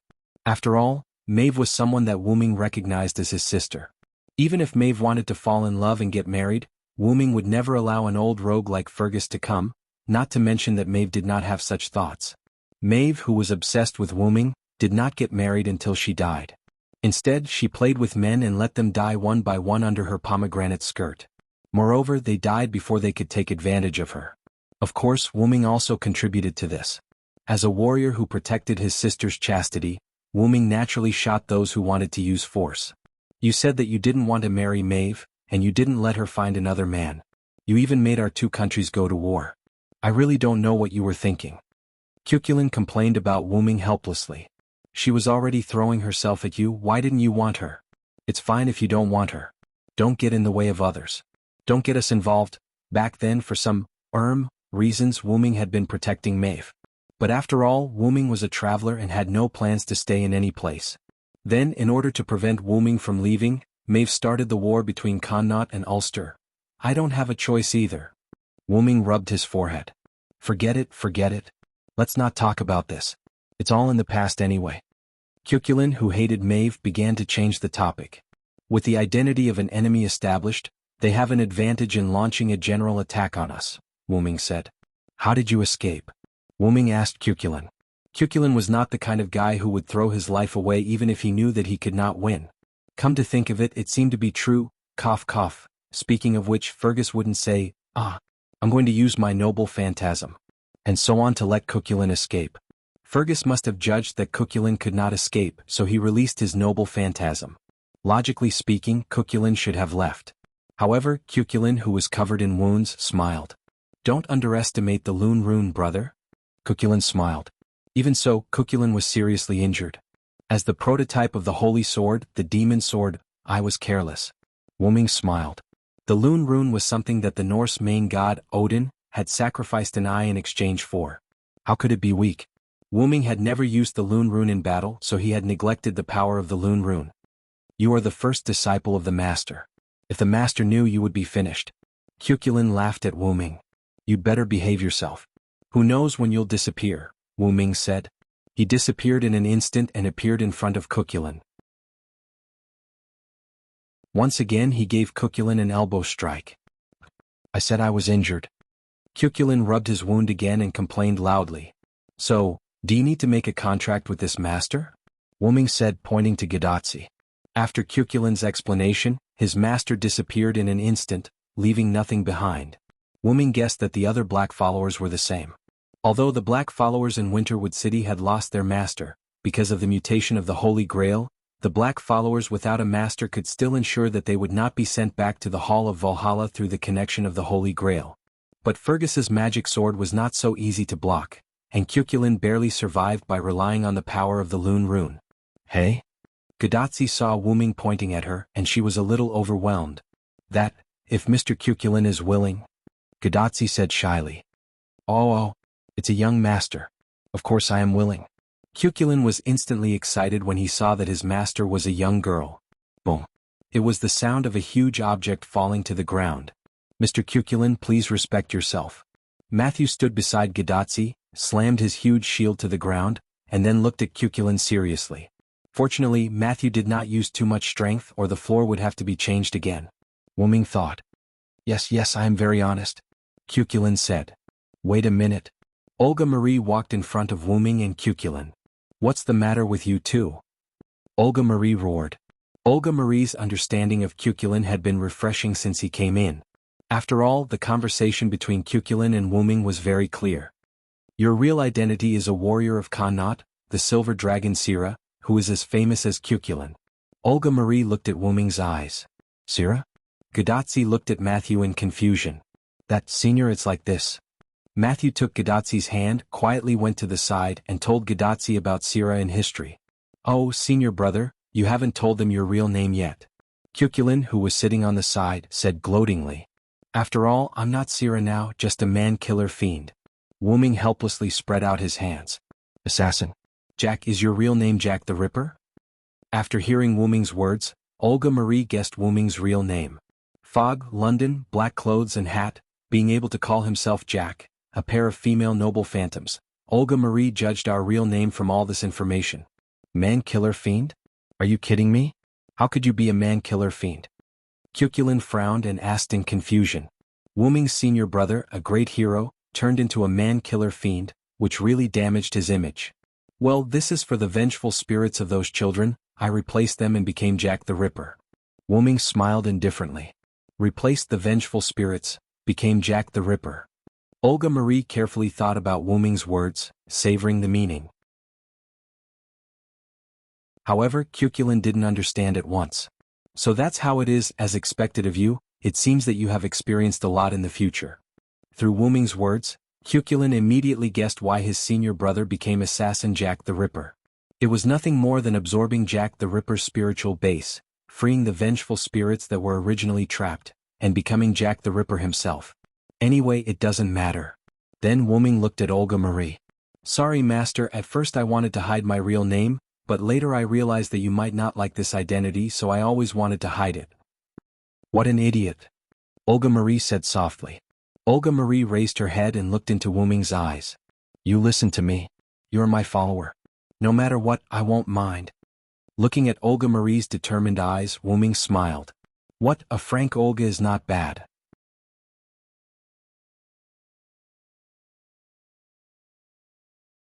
Chapter 354.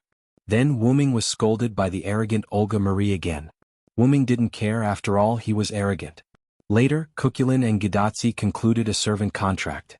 Originally, Cuculin wanted to conclude a temporary servant contract, but because it was not conducive to physical recovery, Wuming forcibly changed Cuculin's mind and concluded a formal contract with Gadotsi. My body has gradually begun to recover. I didn't expect the little girl to have such excellent qualifications as a master. Cuculin felt his physical condition and couldn't help but look at Gadotsi.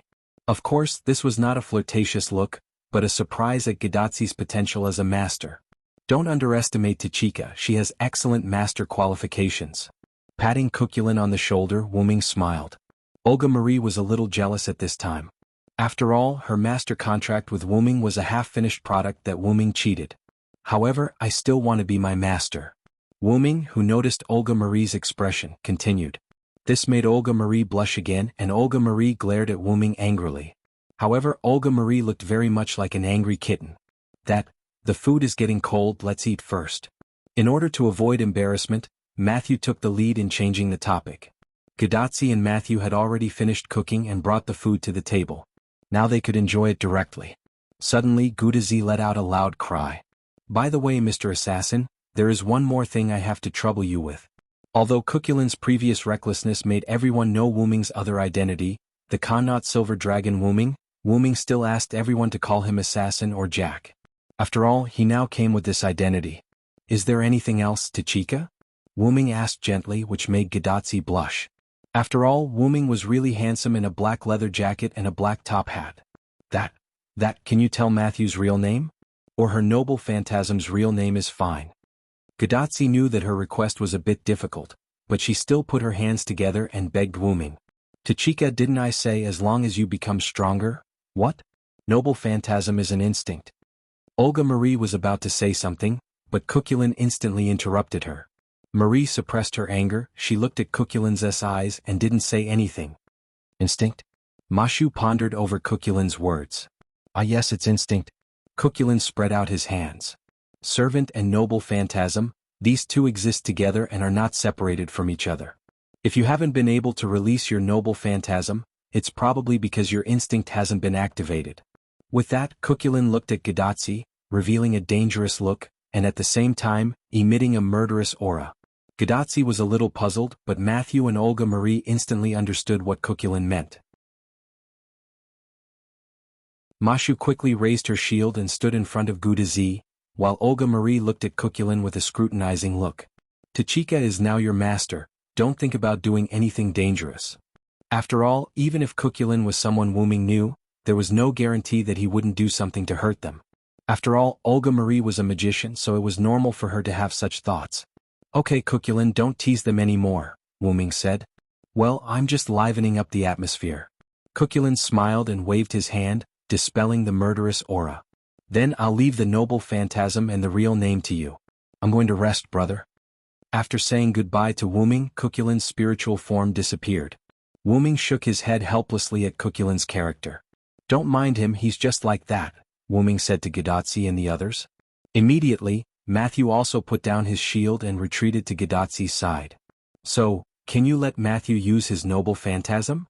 Olga Marie asked, sitting on the sofa with her arms crossed in front of her chest and her legs crossed. Let's not talk about this in a hurry.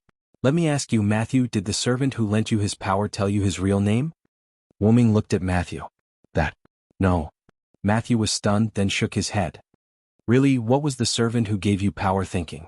He didn't even tell you his real name and noble phantasm. It's really a headache. Olga Marie covered her head.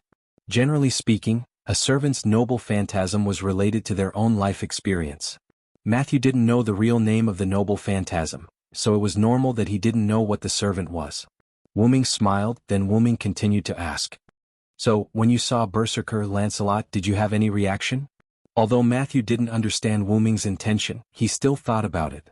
When I saw him, I didn't feel anything, but when I knew he was Lancelot, the Knight of the Lake, I was a little angry. Eh? Matthew, why are you angry? Gadotsi was a little puzzled. I don't know. Wuming shook his head. So, you mean that the heroic spirit who gave Matthew power has a special relationship with Lancelot?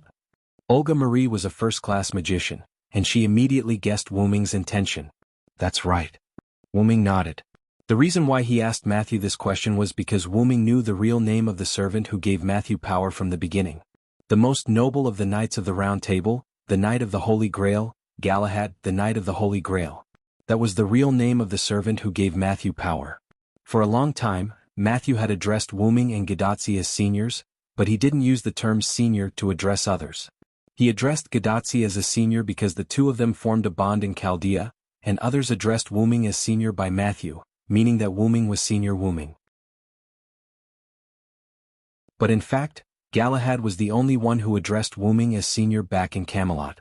Because Lancelot admired Wuming the most, he told his son Galahad to be particularly polite to Wuming, but Wuming didn't like the word Lord, so Galahad addressed Wuming as senior. Although that was one of the reasons, Wuming recognized that the power Matthew used was Galahad's because of the shield. The shield was basically the same as the shield that Artoria held during the Round Table Conference, but the details and size were different. Even Bedivere couldn't bear the burden of the Round Table, only Galahad could. The purest and noblest knight of the Holy Grail, Galahad, only he could bear the burden of the Round Table. The servant who gave you the power to survive from the brink of death and gave you the power to protect Tachika is named Galahad.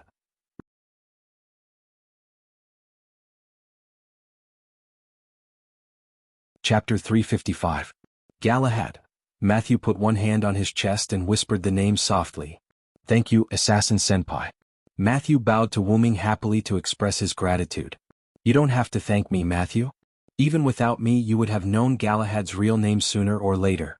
Wuming smiled and shook his head. Then Wuming gave Matthew a dodgy. And don't be happy too early. Although I know Galahad's real name, I don't know the real name of his noble phantasm. Eh? What? Gadotsi was puzzled. After all, noble phantasms are obtained after becoming a heroic spirit.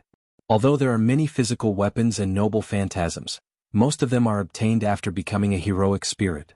Wu Ming looked at Gadatsi and explained to her. For example, the noble phantasms of Cuculin, Fergus, and the others were with them when they were alive. Generally speaking, this kind of noble phantasm was the name of the weapon itself, so knowing the name of the weapon would mean knowing the real name of the noble phantasm. However, there were many noble phantasms that had never been seen before in history.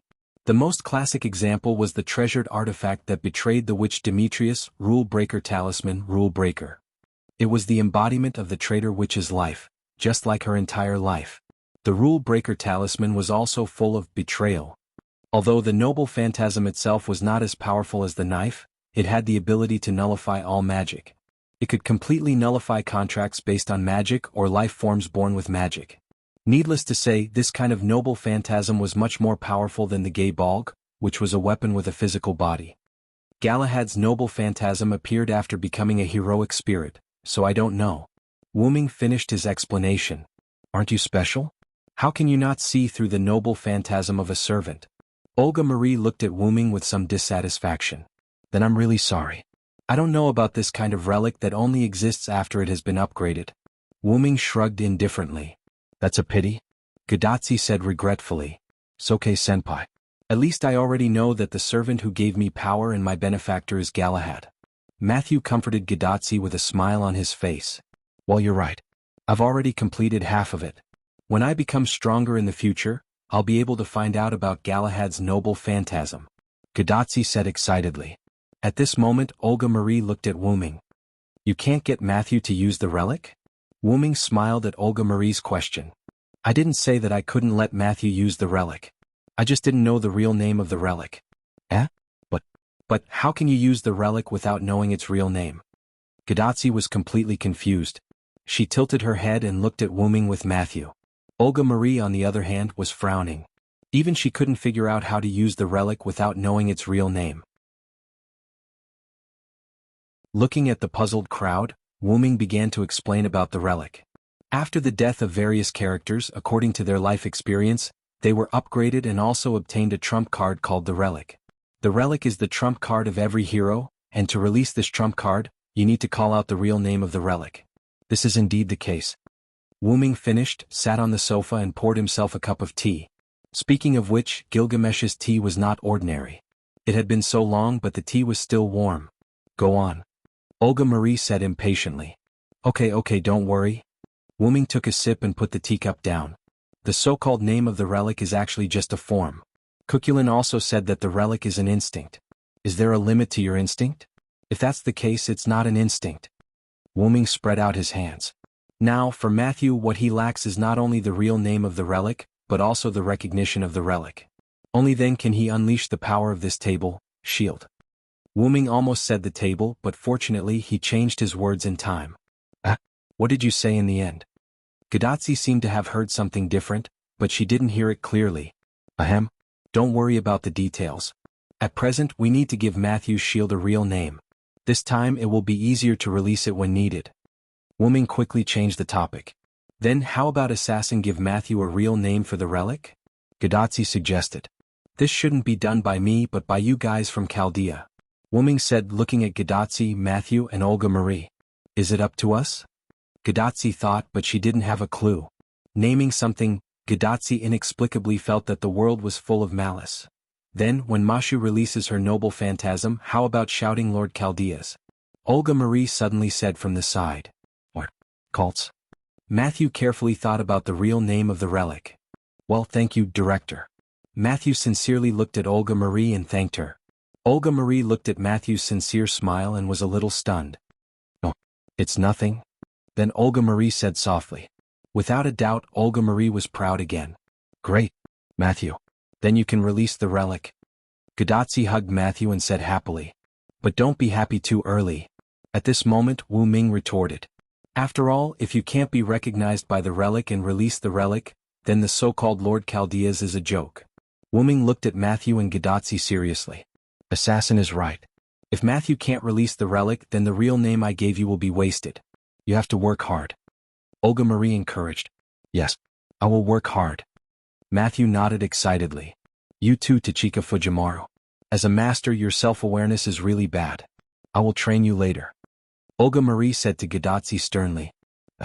It can't be? Gadotsi's face was filled with worry.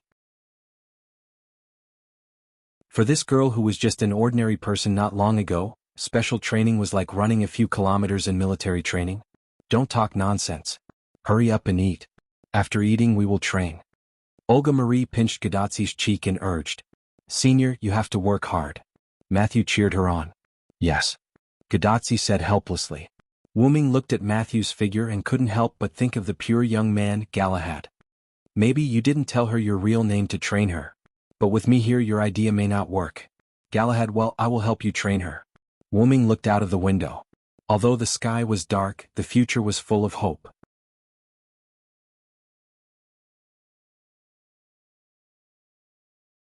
Chapter 356. After dinner, Gadotsi was dragged by Olga Marie for special training.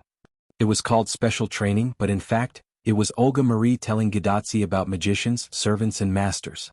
After all, even if Gadotsi stepped into the world of magicians, she was still a girl. Becoming a master meant that he might die, and Olga Marie's task was to make Gadotsi recognize all of this. She didn't want him to disappoint Mashu and be a qualified master. While Olga Marie was doing special training for Gadotsi, Wu-Ming was also doing special training for Matthew. In the yard, Wu-Ming and Matthew were fighting against each other. Mashu put her shield on the side of her body and was ready to fight. Wu-Ming, on the other hand, wielded a silver-white longsword. That's right, it was the meteor silver. It was reasonable to say that Wu-Ming's assassin class wouldn't have weapons of other classes, but Wu-Ming cheated by bringing his noble phantoms, Dragonist, with him. Although this class couldn't release the meteor silver, it could still be used for hand-to-hand combat. As a shielder you must have a defense that can resist all attacks. That shield is already very strong, so you have to start with the person holding it, Wu-Ming said carefully. Matthew listened carefully to Wu-Ming's words, nodding his little head from time to time. Next I will attack your shield. You only have one goal, and that is to hold on under my attack. Wu-Ming held the meteor silver and put it in front of him and said, Next I will attack your shield. You only have one goal, and that is to hold on under my attack. Are you ready, Matthew? Wu-Ming said sternly to Matthew. Yes, Senpai, I am ready. After saying that, Mashu placed her shield in front of her and looked at Wu-Ming from the corner of her eyes. Let's go. After that, Wu-Ming rushed toward Matthew. Clank. The holy sword and the holy shield collided, making a very harsh sound. Matthew blocked the attack and made a muffled sound. You can't do it, Matthew. You have to know that my strength is only C-class. You have to adapt to this impact or your master will die, Wu-Ming criticized Matthew. Yes, Senpai. Matthew responded loudly. Again? After that, Wu-Ming hit Matthew's shield again. Clank, clank, clank. Silent continued to attack Mashu's shield, and there was a burst of harsh sound. Matthew struggled to support himself and took Wu-Ming's blow after blow, making muffled sounds again and again. Matthew's legs couldn't stop shaking, and his hands couldn't stop shaking, but Matthew didn't let the shield leave his hands. Drops of sweat slid down Matthew's cheeks and fell to the ground, but Matthew was still holding on. Wu-Ming looked at Matthew with relief. Gadotsi was really lucky to have such a follower in Junior. Gradually Wu-Ming's sword swung faster and faster. Matthew, who could still rest between swings, gradually had no chance to catch his breath. Clank, clank, clank, clank. Gradually, the meteor silver in Wu-Ming's hand turned into a silver-white sword light and bombarded Matthew's shield. If one looked closely, they would find that each sword light was enchanted with magic. This was an alternative version of magic discharge. Although Wu-Ming didn't have this skill, because of Wu-Ming's EX level infinite magic, Wu-Ming could extract the magic from his body and enchant it on the meteor silver. This was another advantage of Wu-Ming. Because Wu-Ming was not dead and had a powerful identity, Wu-Ming had the memory of his class. For example, Cuculin, as a caster, should only have knowledge about the Lune Rune and not the spear art. However, his spear art was engraved in his bones, so even as a caster, Cuculin could still fight a few rounds with Wu-Ming. Moreover, for example, Stheno and Urieli, the two of them didn't have corresponding classes at all. Because of the performance of their class, the two of them were given the ability of that class. For example, Wu-Ming was now an assassin, so Jack the Ripper couldn't use magic. Therefore, Wu-Ming couldn't use the magic in his mind. He could only inject magic into the runestone to detonate it. Similarly, Wu Ming couldn't use the Meteor Silver Noble Phantasm because Jack the Ripper didn't have any records of using the Meteor Silver Noble Phantasm. This was also the disadvantage of being a servant. It would fix the development direction of a certain class. Once a servant was summoned in a certain class, the most convenient weapon to use would be the weapon of that class. For example, if Riley was an archer, she would have an extra bow in her hand and would have knowledge about bows and arrows. At this moment, Matthew was enduring the high-density slashes that were infused with magic. However, although Matthew looked like he couldn't hold on any longer, Matthew was still able to hold on. Matthew. Gadotsi, who had arrived at some point, looked at Matthew, who was struggling and couldn't bear to look at him. She then turned her head away. Don't turn your head away. Olga Marie stood beside Gadotsi and stared at Wu Ming and Matthew in the courtyard. She said to Gadotsi, "Did you forget what I told you? Watch them carefully." After Olga Marie finished speaking, Gadotsi seemed to have made up her mind. She clenched her fist and looked at Matthew, who was struggling to hold on. Wu Ming, of course, noticed Gadotsi and Olga Marie's arrival. Therefore, Wu Ming gave Matthew another dose of medicine. "What's wrong, Matthew? Can't you do it? Your master is watching you." Hearing Wu Ming's words, Matthew turned his head and looked to the side. Sure enough, Gadotsi was looking at Matthew intently. Matthew read something from Gadotsi's eyes. "Hold on, Matthew. I believe in you." Matthew read the sincere encouragement in Gadotsi's eyes. "If I were an enemy, then I would completely defeat you and kill your master." This sentence was the last straw that broke the camel's back. Matthew's eyes suddenly shrank as if he thought of the scene that Wu Ming said, he was defeated, and Gadotsi was cruelly killed. "No, Senior." "Ah!" In an instant Matthew roared. The magic all over his body condensed on the shield. Matthew shook the shield violently, and a white light began to appear. A strong white wall gradually emerged. Lord Chaldeus.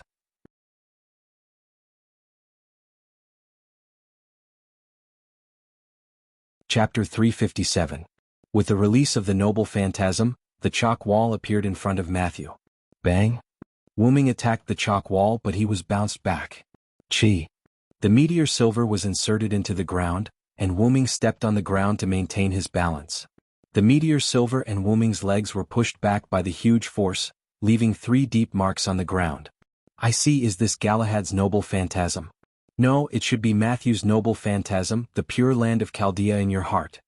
Wu Ming pulled out the meteor silver and looked at the chalk wall that was as pure as Matthew's heart. Then Wu Ming put away the meteor silver. "Well done, Matthew." Wu Ming gestured to Matthew and gave him a thumbs up. "That's great." Matthew looked at Wu Ming's thumbs and said weakly. Matthew looked at Matthew's thumbs up. Then Mashu looked at Gadotsi, who was running toward her, and her vision turned black and she fainted. Wu Ming instantly appeared behind Matthew and hugged the unconscious Matthew. Gadotsi ran over and looked at Matthew worriedly. "You did well, Matthew. I'm proud of you." Gadotsi held the unconscious Matthew's hand and said with a smile, "Really, your training is too cruel." Olga Marie walked to Wu Ming and looked at the unconscious Matthew and complained to Wu Ming. "But Matthew persevered and released the Noble Phantasm, didn't he?" Wu Ming looked at Matthew with relief. At least her efforts were not in vain. "And now there's a strong enemy. Matthew has to do this if he wants to grow up quickly." Then Wu Ming took out a runestone from his black ripples. The Lune rune on it represented healing. Placing it on Matthew, Wu Ming injected magic into the runestone. The runestone broke, and the pure green energy turned into light spots and merged into Matthew's body. Visible to the naked eye, Matthew's body disappeared, and even his cheeks had a trace of peace, as if he had a good dream. "Athena told me that warriors can only grow in battle, but Matthew is a defensive type, so I used this method to train him." "Athena? Are you hiding something from us?" Olga Marie crossed her arms and stared at Wu Ming suspiciously. Silence was in Ireland and would not have anything to do with Greece. Therefore, Olga Marie looked at Wu Ming suspiciously. I'll send Matthew back to his room first. Tachika, please take care of Matthew." Wu Ming quickly changed the topic and then carried Matthew in his arms. As for the shield, it was naturally carried by its master. "Okay." Gadotsi nodded and picked up the shield. Why is it so heavy? I thought it was light." Gadotsi's face was red as she carried the shield.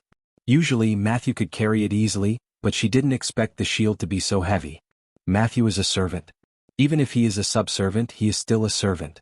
Of course his strength is higher than yours. Come on, Tachika, this is also part of training.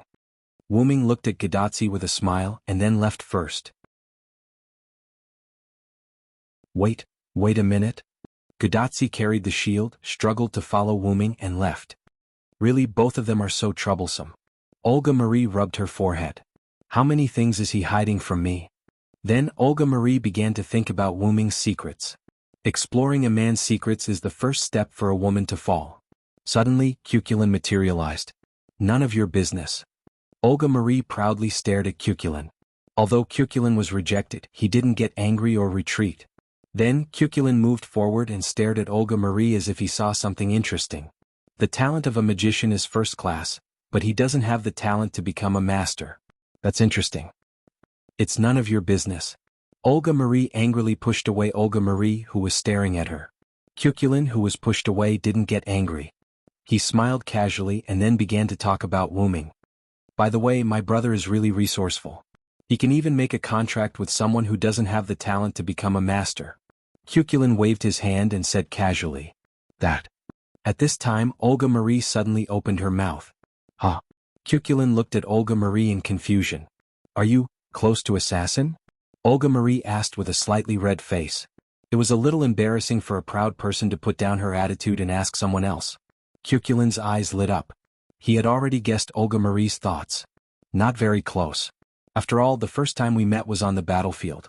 But I heard a lot about my brother from my master. We also talk about him in our free time.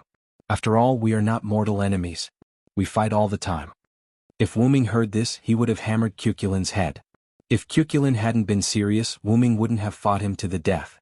Did you think that the spear of impaling death was so easy to receive? Besides, isn't there a saying that the one who knows you best is often your opponent? So, I know my brother quite well. Cuchulain looked at Olga Marie and grinned. What, do you want to know my brother's privacy? Cuchulain teased Olga Marie. Olga Marie's face turned red when she heard Cuchulain's teasing. Ahem. After all, he is my follower. It is necessary for me to know my follower's story, isn't it? Olga Marie coughed and replied righteously. Isn't there a record in human history? In fact, the stories of our heroes are basically similar to what is recorded. Cuchulain waved his hand. Instantly, Olga Marie looked at Cuchulain with a "you're dead" look. First of all, I only know my brother's story in Ireland. Cuchulain raised his hands in surrender. That's fine. Let's get started. Olga Marie thought for a moment. It was better than nothing, so she nodded. Then Olga Marie came to the steps and sat down, waiting for Cuchulain's story. Then Cuchulain looked in the direction of Wu Ming. After confirming that there was no Wu Ming around, he began to tell the story. His story is basically similar to what you know, but I have to tell you about him and Maeve. As if he thought of something, Cuchulain smiled gloatingly. In the beginning, my brother was a traveler. However, he said that he was traveling around, but in fact, he just couldn't find his way. Cuchulain laughed. You mean, he has no sense of direction? Olga Marie also wanted to laugh. Ah yes, but he was a greenhorn. Now he shouldn't have a sense of direction. Cuchulain smiled and shook his head. After that, the first place he went was Connaught, and because he accidentally saved a damsel in distress, he was entangled by Maeve.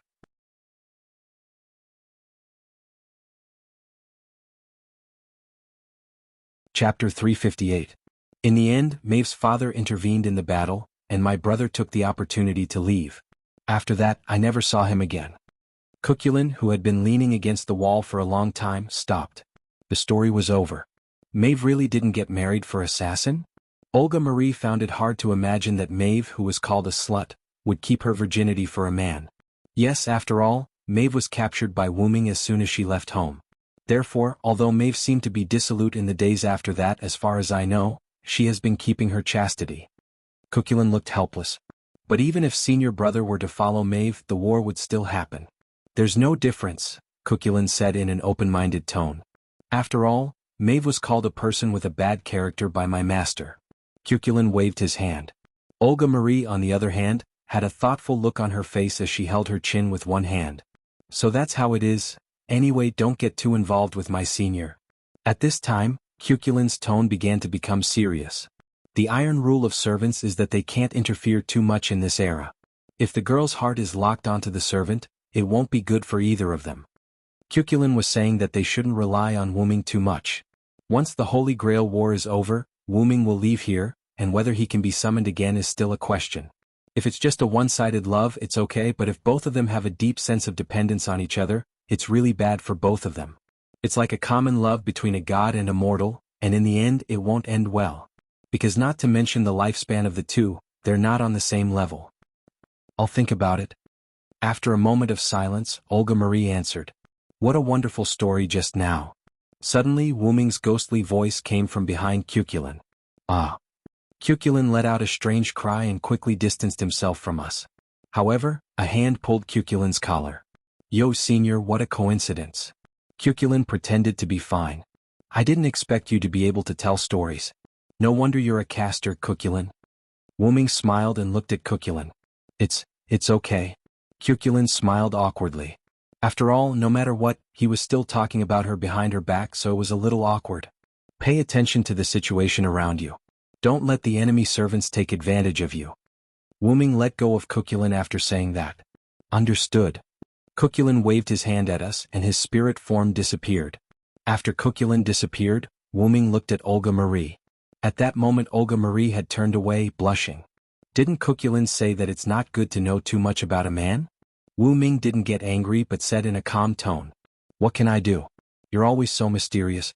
It's right for me to want to know more about you. Olga Marie replied, not to be outdone, but her voice was a little weak. Olga Marie still didn't turn around, but from the way Olga Marie's ears turned red, her face must be as red as a monkey's but at that moment. However, the fate that we have formed together will not be broken. Wu Ming said inexplicably. Olga Marie looked at Wu Ming in confusion. Wu Ming smiled and continued. My mission is to save this world, and your mission is to solve this singularity, isn't it? Since our goals are the same, then we are companions. Companions will definitely be able to understand each other in the future, so there's no need to rush. Companions? Olga Marie carefully thought about Wu Ming's words. But you will leave after this, won't you? How can we understand each other then? Olga Marie looked at Wu Ming. Yes, it wasn't that Wu Ming didn't have a chance, it was that Olga Marie didn't have a chance. Olga Marie's words reminded Wu Ming of the fact that Olga Marie herself was a ghost. As if he had decided on something, Wu Ming walked behind Olga Marie, turned his back and sat down next to Olga Marie. Olga Marie felt the warmth on Wu Ming's back and screamed. What do you care? Wu Ming smiled without turning his head. Oh no, I was just startled, said Olga Marie indifferently. Wu Ming shook his head helplessly. The once reliable director was now like a little girl. In that case, let's get to know each other first, my master. Wu Ming suggested in a light tone. Olga Marie was silent. Wu Ming didn't say anything either, just quietly waiting for Olga Marie to speak. You know, because of my identity, I've never had any friends since I was a child, and my only teacher died in an accident. Olga Marie spoke. Although it's not a good time to complain, we still think that Olga Marie didn't have any friends because she was arrogant. After that, I threw everything I had into magic. Fortunately, my talent was there and I became a first-class magician, and the next head of the Animus family. Olga Marie leaned on Wu Ming's back and continued. 3 years ago, my father, one of the 12 monarchs of the clock tower, the monarch of the astrology department, died. Olga Marie was a little sad. I became the new monarch of the astrology department, and then in order to inherit my father's will, I became the new director of Chaldea. But, you know, the world of magicians is cruel. Olga Marie's eyes were a little dim. The other magician families began to target me, the young monarch, and the people in the family began to gradually disapprove of me, and in Chaldea I was very busy because of all kinds of things. Olga Marie painfully held her head, her body was a little stiff. Then I met Leviticus. At this point, Wu Ming could feel that Olga Marie's stiff body relaxed. Whether it was the family's disdain, the other family's suppression, or the various troubles in Chaldea, as long as Lev was there, he could help me solve them. Olga Marie thought of the dead Lev and felt a little sad. When I knew Lev was dead, I felt like the whole world was collapsing. Saying this, Wu Ming felt Olga Marie's abnormality, her body and heart were constantly shaking, like the straw on a camel's back. But, you are still the director of Chaldea, the monarch of the astrology department, Olga Marie Asmerit Animus.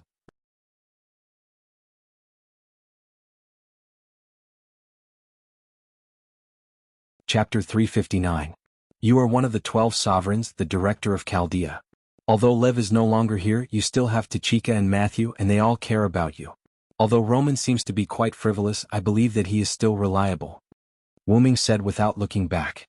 Perhaps this was the so-called true love is revealed in adversity. Now there were less than 20 people left in Chaldea. These people could continue to operate Chaldea and support Gadatsi, Matthew and Olga Marie's singularity exploration, not only because of their good character, strong will, but also because they cared about the three people. If they choose to give up when most of Chaldea's facilities are damaged and almost all the staff members are dead, then can you still solve the singularity smoothly?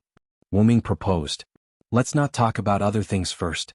Take the space travel technology, the collar transfer, for example. Without the help of Roman and the others, you can't return to Chaldea. Olga Marie was a little confused. She had never thought about these problems. Roman and the others' backup support, in Olga Marie's view, was reasonable. She didn't consider whether the remaining 20 people in Chaldea would go on strike. They care about you and believe that you will be able to solve this singularity. How about you? How should you shoulder the responsibility of a director? Do you have hope in your heart or do you have despair in your heart? Wu Ming's series of questions made Olga Marie a little sluggish, and she couldn't respond for a while. Besides, don't you still have me? I am your servant. Don't forget that I am a cheating servant, so what's wrong with finding a cheating master? Wu Ming said frivolously. So, it's just Leviticus. You still have all of us. If we all disappear, I can understand that you're devastated. But if you're devastated because of Lev's disappearance, then you're really sorry for all of us who care about you. Listening to Wu Ming's words and feeling the warmth of Wu Ming's back, Olga Marie calmed down. At this moment, Olga Marie seemed to be out of the shadow caused by Lev's death. That's right, I'm really embarrassed like this. Olga Marie smiled, and it was a smile without the slightest arrogance. That's why it's better to be frank like this. Wu Ming suddenly turned his head and looked at Olga Marie's smiling face and said. Seeing that Wu Ming was going to tease her again, Olga Marie was angry again. How dare you say, Lev, you're a mere servant. Now, Olga and Marie were no longer in a state of confusion over Rafe's affairs. Maman, don't pay attention to the details. Wu Ming smiled and stood up. Since there's nothing else, I'll leave first. I still have to find Gilgamesh. After all, she's not a good child who would go home on her own. Wu Ming said as he prepared to leave. Wait a minute. I have already told you about me, what about you?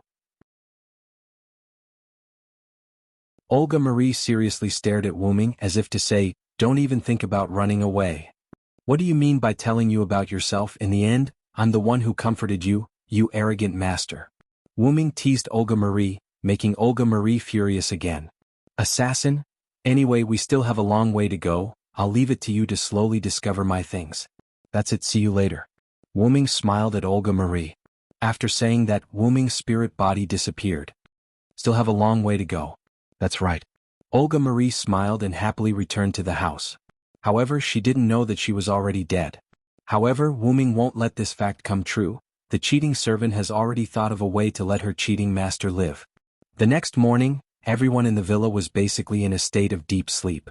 Even several servants were resting, maintaining their spirit bodies. Ha! Cuculin yawned, which was the product of boredom. Really, why do I have to keep watch at night? I've already set up the alarm, the servants also need to rest. Cuculin protested. Because Cuculin spoke nonsense to Olga Marie, Wu Ming specially punished Cuculin to keep watch at night in a state of non-spirit body. However, Cuculin completely protested. Because of this, Wu Ming specially played a game of rock-paper-scissors with Cuculin. The result was naturally Wu Ming's victory. Later, after Cuculin began to keep watch at night, Wu Ming left the villa. Looking at the time, senior brother should be back soon. Cuculin said to himself, bored.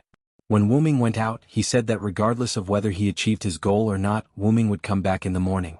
At this time, a runestone next to Cuculin suddenly burned. This phenomenon was the alarm device set by Cuculin in the distance of the villa was triggered.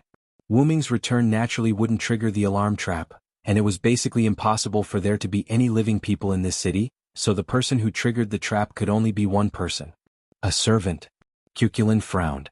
Accompanied by the golden particles, Stheno and Euryale appeared in front of Cuculin. Is it an enemy? Stheno asked. Although Stheno and the other servants were resting in spirit body, they could still detect if something happened. Ah yes, and it's an old acquaintance. Through the runestone set up by Cuculin over there, Cuculin saw the enemy's face. Where's Lancer? Is she still asleep? Cuculin livened up the atmosphere and teased. Sister is accompanying her master. After all, her master is still a cute child. Urieli smiled and licked her lips. It felt like she was going to eat Sakura Madu. Let's not talk about that for now. He's heading this way. His target is indeed here. Cuculin looked at the burning marks on the runestone and judged the enemy's movements. So, are you ready? I can't provide combat power. Thino said. Of course. You just need to be responsible for waking up the masters now. Cuculin said confidently. Stheno and Urieli looked at each other, then nodded and disappeared in spirit body again. Then, let me see if you can defend against my attack, Fergus.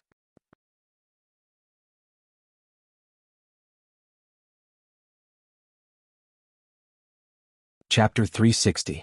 Not far from Wuming's villa, on the edge of a collapsed house, there was a half-naked man carrying a huge spiral sword. Really, such an intact house, isn't it obvious that, I'm here? Fergus shook his head with some boredom. Basically, in the current Winterwood city, there were no intact houses. If they didn't turn into ruins, they would be burning. The better ones were only able to maintain the basic structure of the house, with only a small part of it collapsing. The small shop that Wu Ming and Algamai found was like that. The small shop was located in a remote corner, and the fire basically didn't reach it. But these houses in Winterwood City had one thing in common, that was, they were all dilapidated. And Wu Ming's small villa, because of Gilgamesh's protection, the villa was beautiful and intact. The house looked like a high-rise bungalow, incomparably obvious. Maybe it's the residence of a servant. Let's go and take a look. Fergus said as he walked toward the villa. After taking a few steps, Fergus clearly felt traces of magic around him. Boom. Fergus raised his sword and blasted it toward a house that had been turned into ruins somewhere around him. The ruins were blown away in an instant, and it was completely destroyed. At the same time, the traces of magic also disappeared. Detection? Could it be Cuculin? Fergus thought. Although it was impossible for Cuculin to survive his noble phantasm, there were exceptions to everything.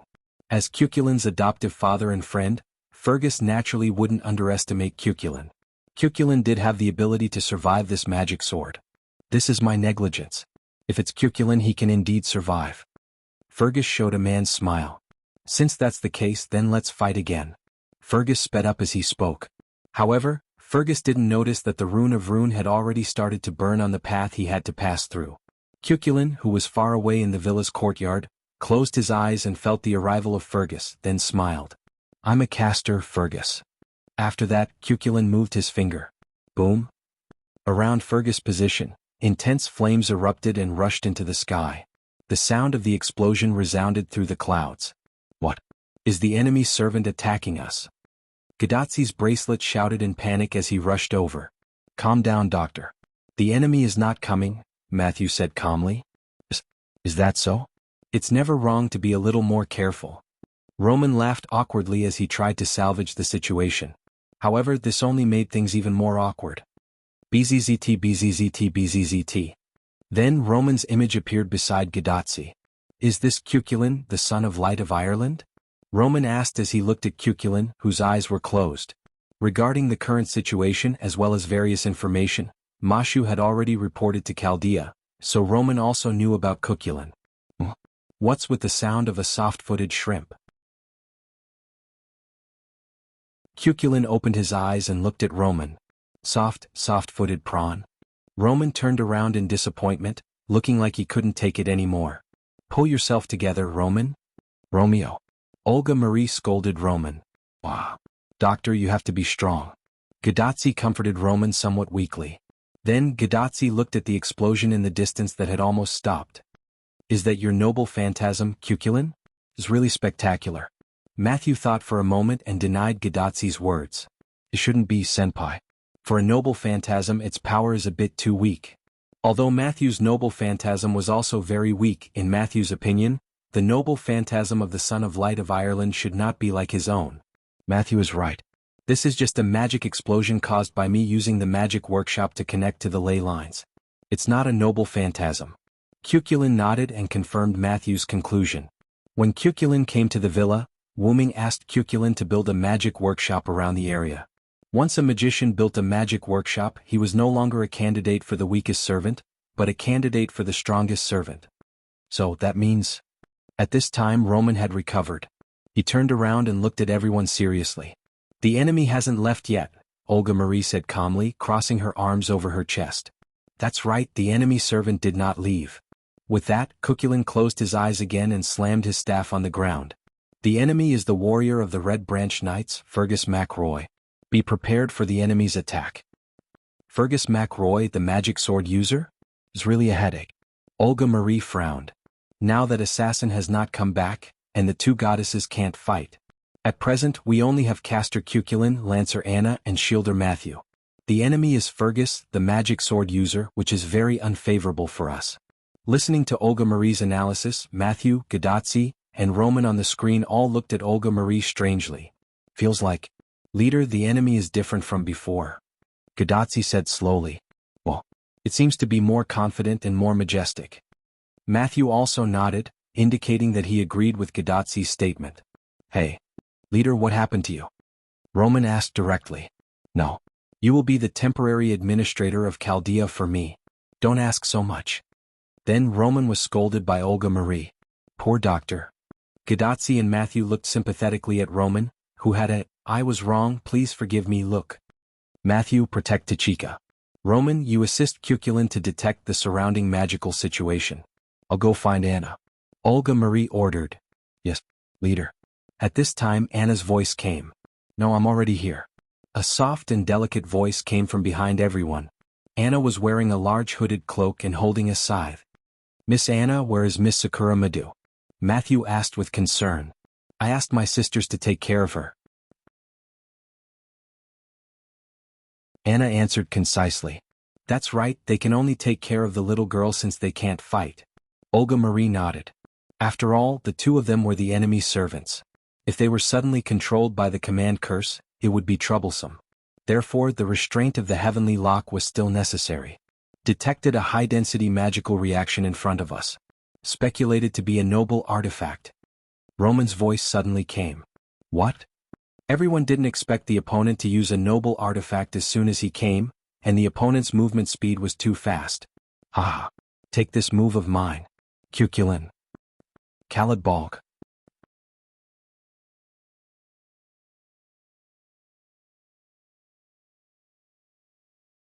Chapter 361. Khalid Balg, Neon Sword.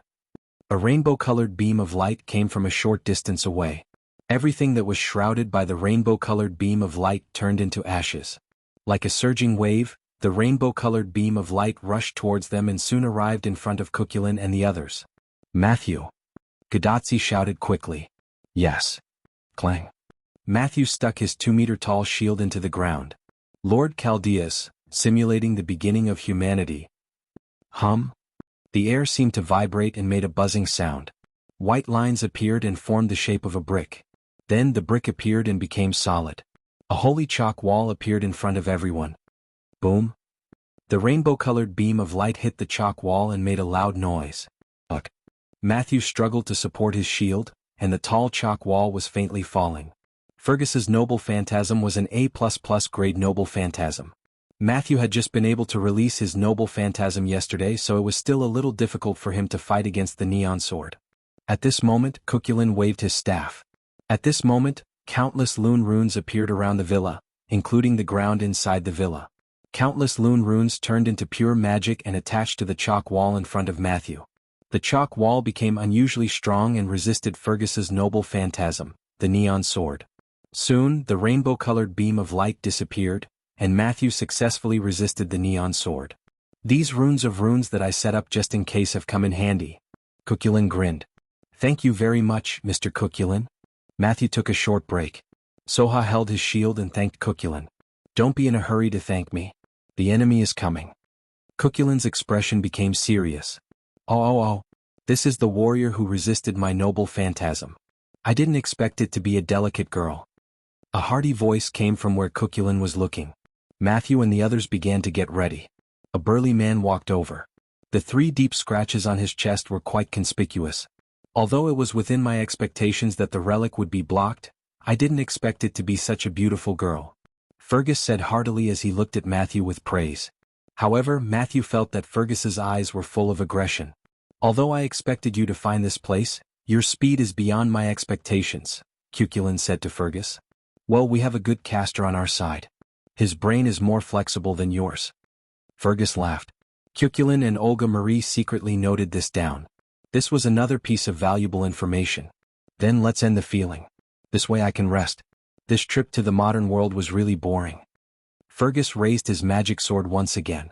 Is he going to release his noble phantasm again? Olga Marie was surprised. The magic consumption of the A++ level noble phantasm was quite large, but Fergus was able to release 2 noble phantasms in less than a minute. Was amazing. After all, I have a master who is like a cheat. Fergus's spiral sword began to condense a colorful light. Then I'll do it again. Matthew dragged his tired body and was ready to release his noble phantasm again. However, Cuchulain smiled. Then you have to hurry up, Fergus. That's why he's back. As soon as Cuchulain's voice fell, countless swords, spears, swords, and halberds suddenly bombarded Fergus. These were all noble phantasms. Boom, boom, boom. Countless noble phantasms caused violent explosions. The wind blew so hard that Olga Marie and Gadazi couldn't open their eyes. Master. Matthew quickly stood in front of Gadazi, blocking the hurricane for her. Behind Olga Marie, a figure appeared and supported her. So you're back. Olga Marie felt relieved when she felt the broad shoulders behind her. At present, if one were to talk about the backbone of this small team, it would be none other than Wu Ming. And I've brought a surprise, Master, Wu Ming said with a smile.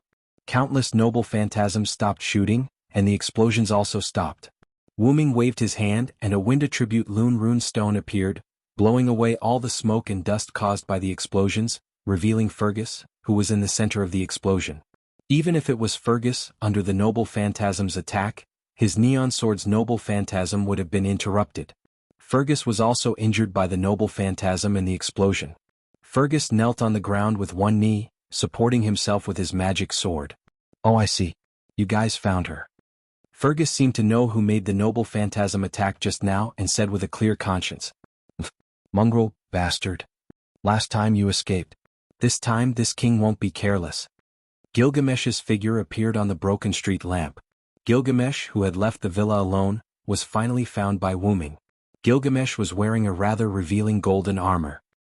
He crossed his arms in front of his chest, and looked at the embarrassed Fergus with anger in his eyes. Yo, did you rope Archer in? Cuchulain came to us and said with surprise.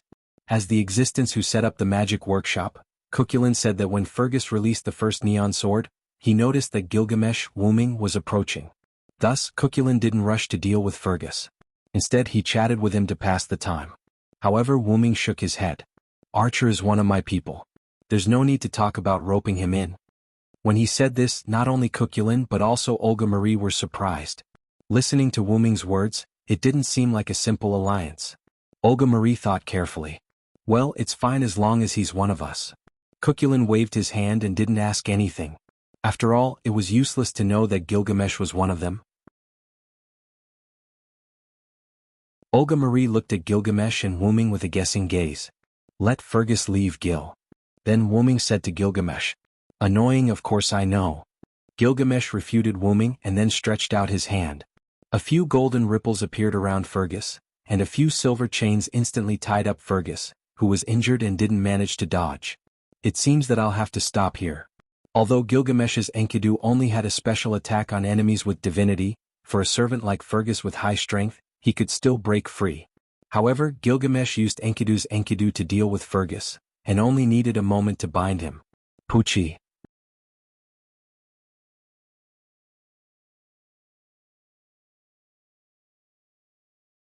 Chapter 362.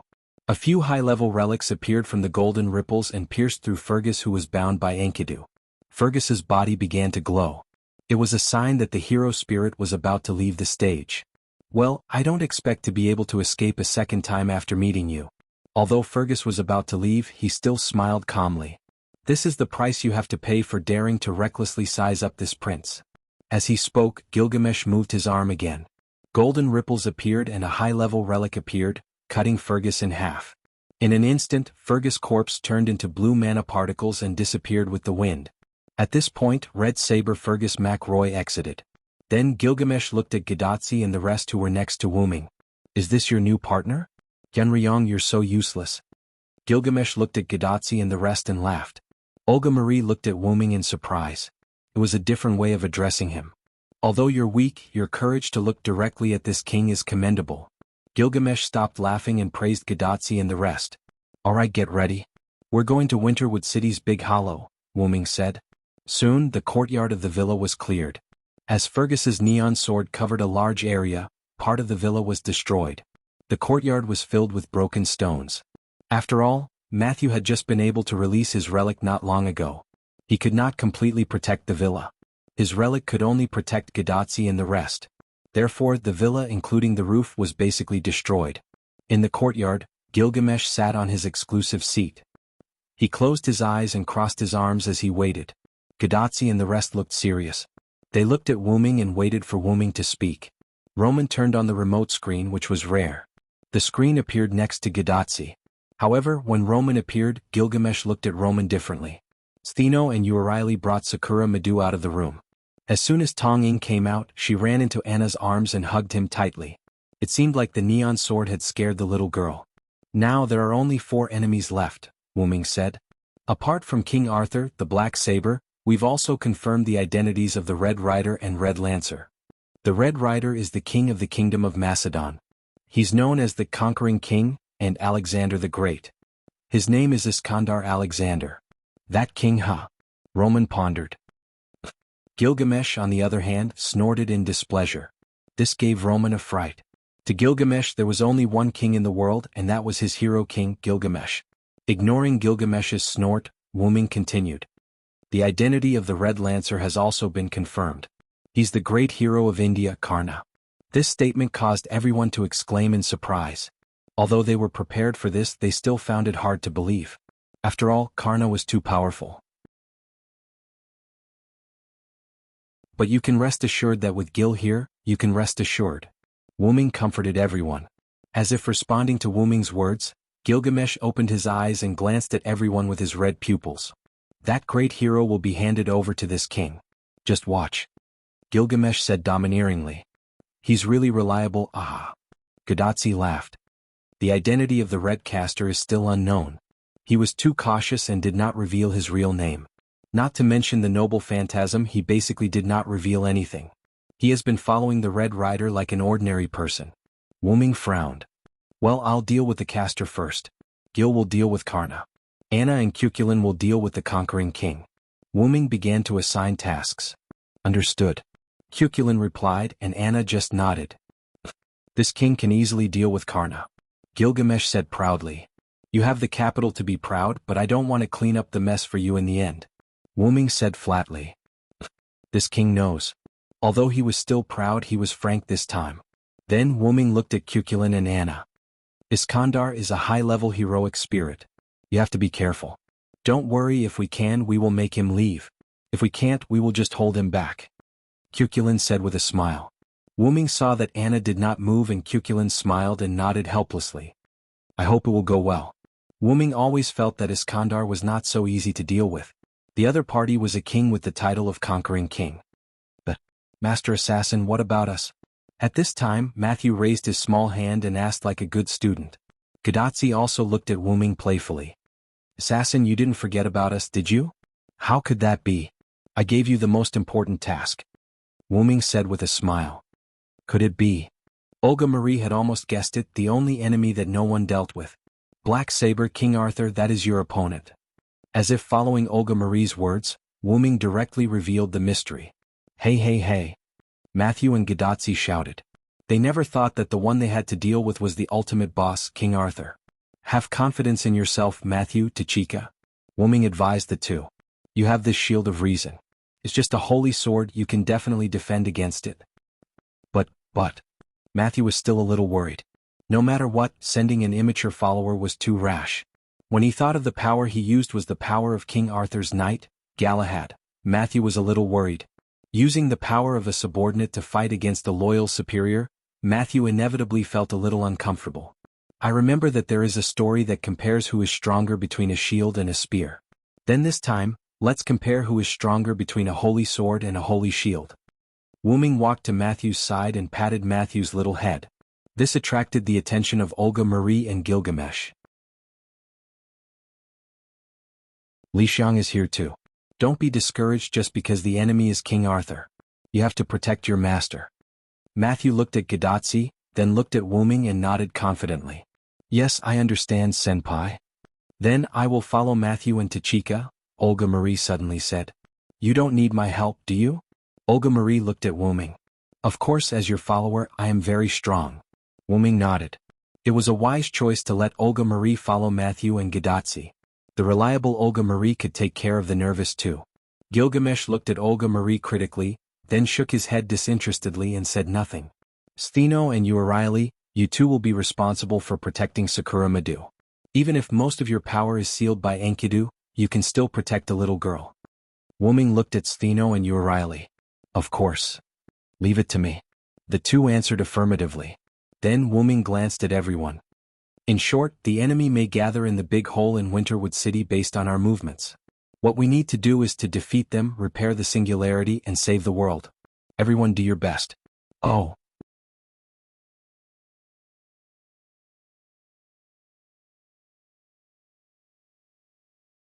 Chapter 363.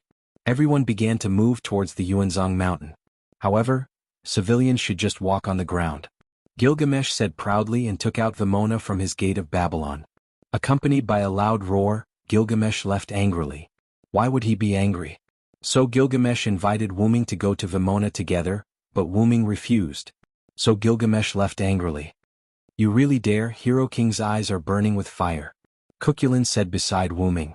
Gadotsi and the others all nodded frantically. Just now, everyone could see Gilgamesh's anger. After all, I'm going with Gilgamesh. What if you get into trouble? Wuming was right. Although Wuming seemed to have 7 servants, they didn't have much combat power. Stheno and Urieli, because they were bound by Wuming's fake Enkidu, they couldn't fight. Matthew and Anna, both of them were immature servants. One was a sub-servant that had just been given power, and the other was a young servant that was summoned in an immature state. Their attribute values were not strong, they could be regarded as average. Although the two of them had great potential, it was just potential. It was the same as having an attribute value of D++. Although they were only D class, they could burst out 3 times the power at a critical moment, and they could instantly surpass a class. But that was only for a moment, and they were only D class under normal circumstances, so it couldn't be counted as strength. As for Cuculin, Cuculin was summoned as a caster. He wasn't weak, but the general ability value of a caster servant was very low. Once they encountered a surprise attack, the chances of them surviving were not high. Now, only Gilgamesh and Wuming could serve as trump cards. Gilgamesh had the Gate of Babylon, which contained countless treasures. Moreover, he had the Guile-parting Sordier, which gave him an invincible battle strength. However, your frontal combat ability is not strong. You can ambush the enemy, but you are not suitable to deal with the enemy's surprise attack. Olga Marie naturally understood this principle and analyzed it. She believed that Wuming also understood this principle. Although Wuming was strong, it was summoned as an assassin. Its attributes were more inclined towards assassination and detection, and its relic was targeted at females. Its skills were only for an assassin, so it could not be called a trump card. Therefore, Wuming could follow Gilgamesh and leave first. However, Wuming rejected Gilgamesh's proposal. I naturally have a way. Wuming smiled and remained mysterious. Let's not talk about this first. In the current situation, I think it is wiser for us to go together. Cuculin also expressed his own opinion. Well, that's it. Wuming smiled and said nothing. He continued to move forward. Gadotsi and others followed. Olga Marie was helpless for a while and then followed the large group. By the way, why do you know so much? Olga Marie asked. Everyone could understand that Olga Marie was asking about the enemy servant's intelligence. When he heard Olga Marie's question, Wuming thought of what happened last night. Wuming went out to look for Gilgamesh and accidentally met a few servants. They were the red-haired Red Rider and the unusually cautious Red Caster who dressed like an ordinary person. When he was exchanging information with everyone, there was one thing that Wuming didn't mention. Even if Wuming had seen Caster's appearance before, Wuming once looked for Gem Man Zelik and saw a young man beside him. It was said that he was Emilo II, the current monarch of modern magic. However, Wuming was sure that the person was not Emilo II. According to Wuming's speculation, it was likely that he was relying on something else. After that, it seemed that Caster's noble phantasm exposed Wuming's whereabouts. In order to avoid trouble, Wuming quickly left. After all, the main task was to find Gilgamesh, not to fight with the enemy. Ryder and Castor didn't chase after him, so Wu Ming left safely. Later, it seemed that Gilgamesh also sensed Wu Ming's aura, so he drove Wu Ming to Wu Ming's side. After all, Wu Ming was now Gilgamesh's master, so they could naturally sense each other when they were not far away. After finding Gilgamesh, Wu Ming didn't rush to take Gilgamesh back to the villa. Instead, he found a roof and asked Gilgamesh if he knew any information about the enemy. So, Wu Ming knew the identity of Iskandar and Karna, but he didn't know the true identity of Castor. The real names of Iskandar, Karna, and Darius III were told to Wu Ming by Gilgamesh. According to Gilgamesh, Iskandar reported his name at the beginning, and he also reported the real name of Darius III. It had to be said that Iskandar's king's demeanor was quite heroic. Since Winterwood City was suddenly burned by a fire, Gilgamesh left the villa. On the surface he said that he came out to have fun, but in fact, Gilgamesh was worried about Wu Ming's situation, so he went out to find Wu Ming. After sensing that the contract between Wu Ming and himself was still there, plus Gilgamesh was instigated by some people, as a result, Gilgamesh kept fighting with several servants. Wu Ming observed several small explosions on the tall building, many of which were caused by Gilgamesh. And Gilgamesh treated Fergus cruelly because Fergus flirted with Gilgamesh, and as a result he was chased by Gilgamesh. Because this is the information that Gil collected during this time, plus the information that I collected. She caused a lot of trouble outside. Wu Ming smiled. Then what do you have to deal with the incoming enemies? Olga Marie continued to ask. Wu Ming stopped, turned his head and looked at everyone. This. Gadotsi and the others looked at Wu Ming attentively. It's a secret. Wu Ming smiled mischievously. Gadotsi and the others almost fell to the ground. You bastard. Olga Marie angrily clenched her fists and looked at Wu Ming. Haha, as expected of senior brother. Cuchulain also laughed. On the contrary, the three Gorgon sisters didn't care about this from the beginning, and they didn't feel disappointed or tricked. Just in time, the enemy is coming, senior brother, show us. Although Cuchulain said jokingly, his expression became serious. Boom. Moo. Accompanied by the roar of thunder and the roar of the sacred bull, a chariot pulled by two bulls flew from the sky.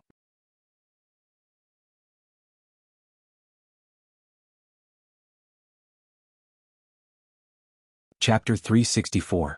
Alalalala, Conqueror King Iskandar is here. The driver of the war chariot was a muscular man with short red hair and red pupils. He was dressed in an ancient armor and a red cloak, and he shouted loudly. Oh, Gorgon's goddess is here? Well, it looks like you have been captured, ah. Sure enough, the conqueror King Alexander the Great. Iskandar's king's temperament was really heroic. Everyone couldn't help but think of the word heroic in their hearts. Forget it, do as you wish. On the chariot, the man with long hair and modern clothes next to Iskandar said indifferently. Oh, Kongming, I still think that telling us our names is what heroes should do, ha ha ha. Iskandar's bearded face that was connected to his hair laughed and patted the shoulder of the young man called Kongming. Well, that guy exposed Castor's real name again. Wu Ming's guess was right, this was not Ermero II, but a servant who came through Ermero II's body. So, this cautious servant is the resourceful military counselor, Zhuge Kongming. Cuchulain nodded. No wonder he is so cautious, even Assassin didn't find out his real name. Matthew praised. Ah yes, after all, he is known for his caution. Zhuge Ming is cautious all his life. This sentence was not said for nothing. Well, Zhuge Kongming rubbed his eyebrows with a headache. Didn't we agree not to reveal my real name, Conqueror King? Zhuge Kongming said with some distress. Haha, what does it matter? Everyone here is a hero who is about to face King Arthur. It is the final moment, there is no need to hide your real name. Iskandar laughed unconsciously and patted Zhuge Kongming's body again. Forget it. Zhuge Kongming dodged Iskandar's arm and looked at the others. That's right. My real name is Zhuge Kongming. I'm a sinner who failed to restore the Han dynasty. There's no point in remembering it. Zhuge Kongming said indifferently. Then Zhuge Kongming looked at Wu Ming. Do you recognize this body of mine? I'll say this in advance. I didn't erase his consciousness. Instead, I let his consciousness sleep within my body.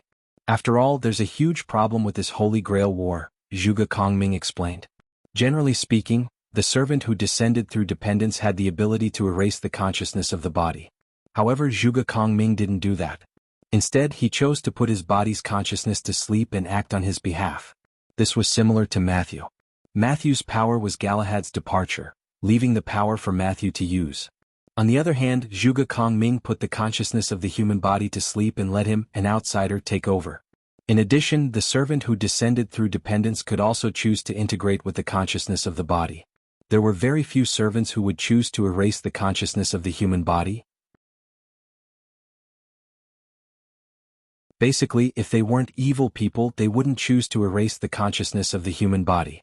I understand the general situation. Are you going to hinder us? Wuming asked. Haha, how is that possible? I'm here to ask for your help. Iskandar laughed and said something that surprised everyone. After all, we belong to the human side.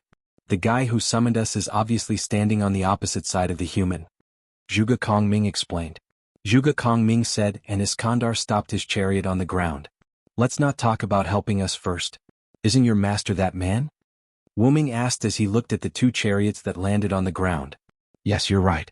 We are indeed that man's servants. Iskandar admitted generously. I know what you're worried about. If we work together with you, it's hard to guarantee that our master won't attack you at a critical moment. That was why Wuming put the heavenly lock on Stheno and Euriley. But don't worry. My noble phantasm can suppress such a situation. Iskandar laughed. My noble phantasm is an area of effect formation. Not only can it weaken the enemy, but it can also resist the master's command. Unless more than 3 command curses are activated at the same time, it won't work, Zhuge Kongming explained. Wuming looked at Stheno and Euriley. That way the two of them would be able to fight as well. The man in the green hat placed a command curse on each of our 7 servants from the beginning. So, as long as we're within the range of Kongming's noble phantasm, his command curse will lose its effect. Ah, you're indeed a wise strategist. You're extraordinary. Iskandar laughed again and patted Zhuge Kongming's shoulder. However, Iskandar did not notice that Zhuge Kongming was about to lose it. The man in the green hat has been with Saber all this time, and he doesn't show any signs of leaving. So, I've hidden my noble phantasm in the big hole in Winterwood City. You just have to activate it when the time comes, Zhuge Kongming explained. I see. Wuming looked at his companions and nodded. Well then, I wish us a pleasant cooperation. Wuming said with a smile and extended his hand. Pleasant cooperation. Zhuge Kongming also extended his hand and shook hands with Iskandar. By the way, do you guys want to be my subordinates? Iskandar looked at Wuming and the others with joy. Sigh. Matthew and Gadotsi were stunned. Olga Marie shook her head disinterestedly. Stheno, Euriley, and Medusa shook their heads without even thinking about it. Sorry, I don't want to be someone's subordinate. I want to be free. Besides, I already have a master. Cuculin grinned and pointed at Gadotsi behind him. How about you, assassin? Your assassination skills are superb. I didn't even notice you. However, you don't look like a villain, so I welcome you to join my army. Iskandar saw that everyone rejected him and looked at Wuming, who had yet to speak. Wuming smiled at Iskandar's words. I've taught many kings. You don't need me to teach you. The one beside you is enough. Wuming's meaning was obvious. He chose to reject as well. I've said it before. With their personalities, they won't be your subordinates, Zhuge Kongming said calmly. Haha, you won't know if you don't try. What a pity. Iskandar saw that no one wanted to join his army. He was not embarrassed. Instead, he laughed happily. At this time, Wuming's words attracted Olga Marie's attention again. Even Matthew, Gadotsi, Anna, and even Cuculin looked at Wuming in surprise. Stheno and Euriley, who had already seen Wuming's identity through the goddess god core, were not surprised. Senior brother, you've been through a lot. But it seems like you're doing well, Cuculin praised. Well, I've been through a lot. However, I'll tell you about it when I have the chance. Wuming smiled at Gadotsi, Matthew, and Olga Marie's curious faces. Then Wuming walked forward. Now, the most important thing is to end this.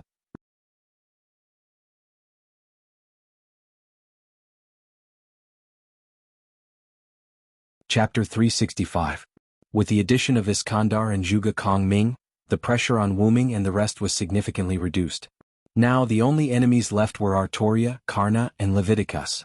It was undoubtedly much easier. Then the two groups separated. Wuming and the rest were working together with Iskandar, but there was no need for the two groups to work together. In order to prevent us from being discovered, let's split up temporarily. When you reach the big hole, we'll come to support you. After that, Iskandar and Zhuge Kongming continued to carry out the mission of the command incantation, which was to kill all living creatures. However, in Winterwood City, the only living creatures were Wuming and the rest, as well as their servants. Therefore, the command incantation was not convincing at all. In addition, a long time had passed, so they knew that the command incantation's coercive power had basically disappeared. Naturally, Stheno and Urieli felt the same way. However, to be safe, Wuming did not let them come into contact with Enkidu. After all, there was nothing wrong with being cautious. While Iskandar and Zhuge Kongming were constantly destroying the destroyed houses, Wuming and the rest were heading toward Winterwood City in Yuanzhong Mountain. When they were almost at the foot of Yuanzhong Mountain, Wuming realized that something was wrong. The concentration of magic on Yuanzhong Mountain was a little high. Boom! At that moment, the sound of an explosion came from the mountain. Gilgamesh has encountered an enemy. Wuming took a step forward and headed toward the direction of the explosion. Pay attention to the surroundings. After that, Wuming disappeared. Near the top of Yuanzhong Mountain, two figures were moving rapidly. Whoosh whoosh whoosh. Golden ripples constantly emerged from the back of the golden figure. Countless relics were shot out, and the target was the other golden figure. Bang bang bang. However, the golden red figure's martial arts skills were extraordinary. The strange long spear in his hand was constantly waving, knocking away the treasures one after another. Damn it! You bastard! How dare you shoot down this king's mount? As he spoke, Gilgamesh kept activating the gate of Babylon, and countless relics were shot at the spearman again. The order I received is to kill anyone who dares to go up the mountain. Your Vimana is also a forbidden item, Gilgamesh. The spearman said Gilgamesh's real name. Then you shall receive the king's wrath. Karna. That was right. The one who was fighting with Gilgamesh was Karna, the hero of India. Karna was originally ordered to go to Winterwood City to kill all living creatures, but there were basically no living creatures others as followers. It was at that time that Karna discovered Gilgamesh, who was hanging out outside. He's is not a servant. Karna had Karna sneak attack, Karna 2, Is 2. Although Gilgamesh was quite arrogant, he did have the right to be arrogant.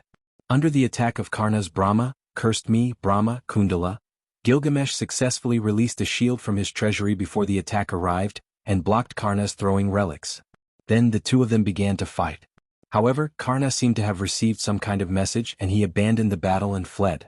Gilgamesh did not chase after Karna, saying that he was a bastard who ran away. Just now, when Gilgamesh drove the Vimana to the top of the Yuanzhong Mountain, suddenly, another Brahma, cursed me, spear pierced through the Vimana, and the Vimana disappeared in the starlight. On the other hand, Gilgamesh, who was sitting on the Vimana, was incomparably furious. How dare a bastard shoot down this king's ride? This king will make you regret your blindness. Therefore the two of them began to fight. The two of them were able to recognize each other because their respective characteristics were somewhat similar, and Wuming and Lev had also told Gilgamesh and Karna about the enemy's characteristics. In addition, the two of them were not very far from each other, so naturally they knew each other's identities. Come on, Hero King Gilgamesh. Although he was surprised that the Hero King Gilgamesh was a woman at first, Karna did not underestimate Gilgamesh. After a series of actions, Karna could see that Gilgamesh was a powerful king. Then hundreds and even thousands of golden ripples appeared, surrounding Karna and Gilgamesh. Then hundreds and thousands of relics slowly emerged from the golden ripples. You should be satisfied to be bombarded by so many relics, Karna? Gilgamesh mocked Karna. Karna did not speak. Instead, he carefully looked at the weapons and relics. According to Karna's analysis, the only weapons that could pose a threat to him were divine weapons and weapons with the special ability to ignore defense.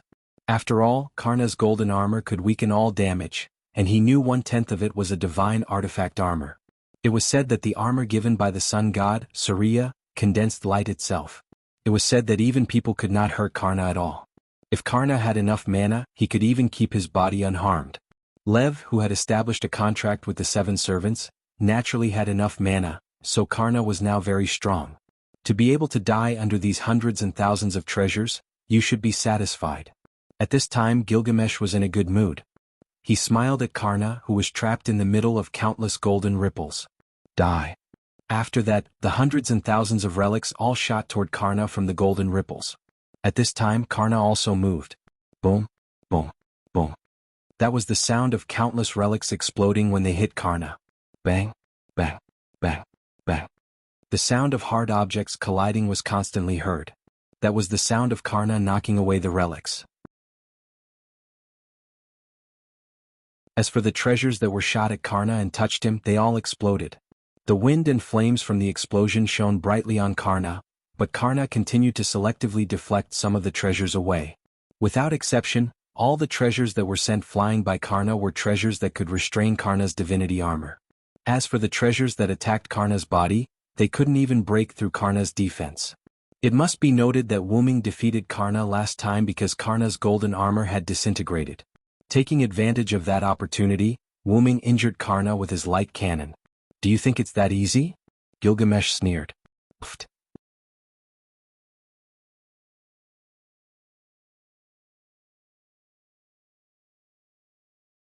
Chapter 366. Puk Dash. Several noble artifacts pierced through Karna's body, and blood splattered everywhere. The noble artifacts that were inserted into Karna's body turned into spots of golden light and were retrieved by Gilgamesh into the gate of Babylon. Cough. I see. You hid these noble artifacts in the shadows of other noble artifacts. As expected of the hero king. Karna coughed up blood and said with some shame. Gilgamesh was an archer after all. If he just threw noble artifacts around, it would be too degrading. Bastard, this is the price you pay for attacking this king, Gilgamesh said disdainfully. At this moment, a huge dark purple tentacle that looked like an octopus suddenly broke out of the ground. In an instant, Karna was tied up by this huge dark purple tentacle without any resistance and was dragged into the hole in the ground created by the tentacle. At best, you're just a bastard, Gilgamesh said disdainfully and did not pursue. At this time Wuming also arrived. Genryong, you're late. You didn't see this king's moment of bravery, but seeing that you rushed over to support this king will not argue with you. Gilgamesh looked at Wuming and said arrogantly with squinted eyes. In the eyes of others, Gilgamesh was like a breeze, but at this time, Gilgamesh gave Wuming the feeling of a dog asking for praise from its owner. Yes, so, your majesty has the enemy left? Wuming said as he looked at the hole in the ground. Here, this is the hole. A rat-like tentacle took Karna away. Gilgamesh pointed at the hole in the ground and said disdainfully again. Tentacle? Wuming frowned. He had never heard of an enemy servant that could use tentacles. Thinking of this, Wuming squatted down and looked at the hole in the ground. There was a trace of mucus on the edge of the hole. At this time, Gadatsi and the others hurriedly ran up the mountain. Gadatsi and Sakura Madu were both held by their respective servants. Olga Marie's servant, Wuming, had already run up, so Kukulin was the one holding her. But, let go of me. Olga Marie said to Kukulin behind her with a red face. The reason Olga Marie became like this was because Kukulin lifted Olga Marie by her collar. It's really troublesome. Anna and Mashu have their own masters, and the two goddesses over there won't do such a rough job. I'm the only one left and they won't let me hug them, so I can only do this. With that, Kukulin loosened his grip and Olga Marie fell to the ground. Of course she landed on her butt first. Damn it. I'll remember you, Kukulin. Olgamai stood up and rubbed her buttocks, looking at Kukulin with shame and indignation. On the other hand, Kukulin looked indifferent. After all, he would return to the Martyr's Palace once the Holy Grail War was over. There was no point in looking for trouble. Something unexpected has happened, Wuming said when he saw that the commotion was almost over. Then everyone looked at Wuming. Wuming then told them what had happened. Gilgamesh and Karna fought. Then a tentacle took away Karna, who didn't resist, leaving a hole covered in mucus. According to the information we have, the enemy doesn't have any servants with the ability to control tentacles. Olga Marie touched her chin and said, no matter if it's Karna or King Arthur, neither of them has such an ability, and the other servants have either left or are on our side. Wuming analyzed. In other words, Kukulin frowned. Is there a new servant? Gadatsi was surprised. Tachika is right. Judging from Karna's appearance, the man in the green hat must have summoned another servant. Wuming said solemnly. Who the hell is that guy? He can summon an unlimited number of servants. What a troublesome enemy. Olga Marie said with a headache. That. Could it be the ability of the guy who pretended to be Professor Reef? Matthew raised his small hand and asked. That's right. The other party can provide 7 servants at once, and he has the purpose of destroying the world. It's very likely that he's not human. Gadatsi said excitedly as if she had discovered a new continent. It's not impossible, but I think it's more likely that the other party summoned another servant. Wu Ming didn't deny Gadatzi's theory, but proposed another possibility. Since the other party can provide 7 servants at once, then it's not impossible to summon another 7 or even more. Sasson is right. We have to prepare for the worst. Olga Marie also nodded. By the way, why did you believe the Red Rider and Redcaster so easily? Aren't you afraid that they lied to you? At this time, Olga Marie asked Wu Ming. It's not that I don't believe you. I just want to know what you were thinking at that time. Aren't you afraid that they lied to you? Olga Marie asked carefully. After all, they were in a situation where they would die if they made a wrong move. If the other party lied to them, they would be finished. At that time, Olga Marie wanted to ask, but because the other party was there, she didn't have the nerve to ask. After all, Olga Marie was a magician, and it was impossible for her not to be suspicious. I don't think Iskandar will lie. Wu Ming smiled, and then continued to move toward the entrance of the Yuanzhang mountain. Is that simple? Olga Marie found it hard to believe. Just because they believed that the other party wouldn't lie, they cooperated so easily? I also feel that the king's temperament. I don't think he will lie to us. Matthew thought for a moment and said. Really, do you have a sixth sense? Olga Marie said helplessly. Okay, don't talk nonsense, let's go. Cuculin said, pushing Olga Marie. I know. Let go of me. So, everyone came to the Yuanzhang Mountain's Ludong Temple.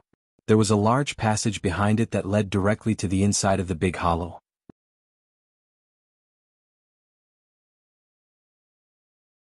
With the number of Wu Ming and the others, it was a bit inappropriate to take the previous small path.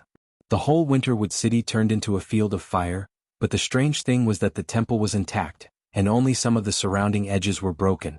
Let's go, Wu Ming said concisely. Just as everyone was about to enter the Ludong Temple, Wu Ming immediately held out his hand and stopped everyone. Both Cuculin and Wu Ming looked cautious. What's wrong? What happened? Gadatzi asked. Get ready, there's an enemy. Olga Marie gestured and prepared the magic bullets. Bang!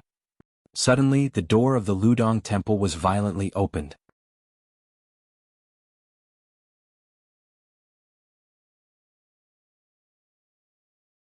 Chapter 367. Bang! The door of Ludong Temple was violently opened, but it wasn't an enemy that came out. Instead, it was an octopus-like monster that was as tall as a person with tentacles. In just a few seconds, countless sea monsters filled the Willow Cave Temple. They kept pouring out of the Willow Cave Temple's entrance and rushed towards Wu Ming and the others. What is this? It's disgusting. Gadatzi was shocked. There was no need to look closely. These monsters were covered in mucus and the ground they passed through was wet. Olga Marie didn't say anything, but her legs were trembling. Sakura Madu shrank into Anna's arms in fear. Matthew was also afraid, but he still held on. He immediately raised his shield and stood in front of Gadatzi and Olga Marie. Only Gorgon's sister, Stheno, and the others weren't afraid of these things. These things look like sea monsters. Stheno looked at the tentacle monsters that were advancing and frowned in disgust. Although she wasn't afraid, she still felt disgust. Even the goddess hated these things. These things aren't worth this king's time. I'll leave them to you. With that, Gilgamesh's spiritual form disappeared. It seemed that she also hated these tentacles. Sure enough, these tentacles have a special attack on women. Wu Ming thought. Leave it to me, Anna said and handed Sakura Madu to her sister. Then she rushed into the sea monsters with her scythe. No one objected. After all, Anna's scythe was more effective against these things that could infinitely regenerate as long as they had magic. The immortal slaughtering blade, Harp, this was the divine sword that had killed the demon Medusa. It could restrain some undying creatures and cause irrecoverable wounds to the opponent. For some inexplicable reason, this sword turned into a scythe and became Anna's weapon when she descended as a lancer. Swish, swish, swish.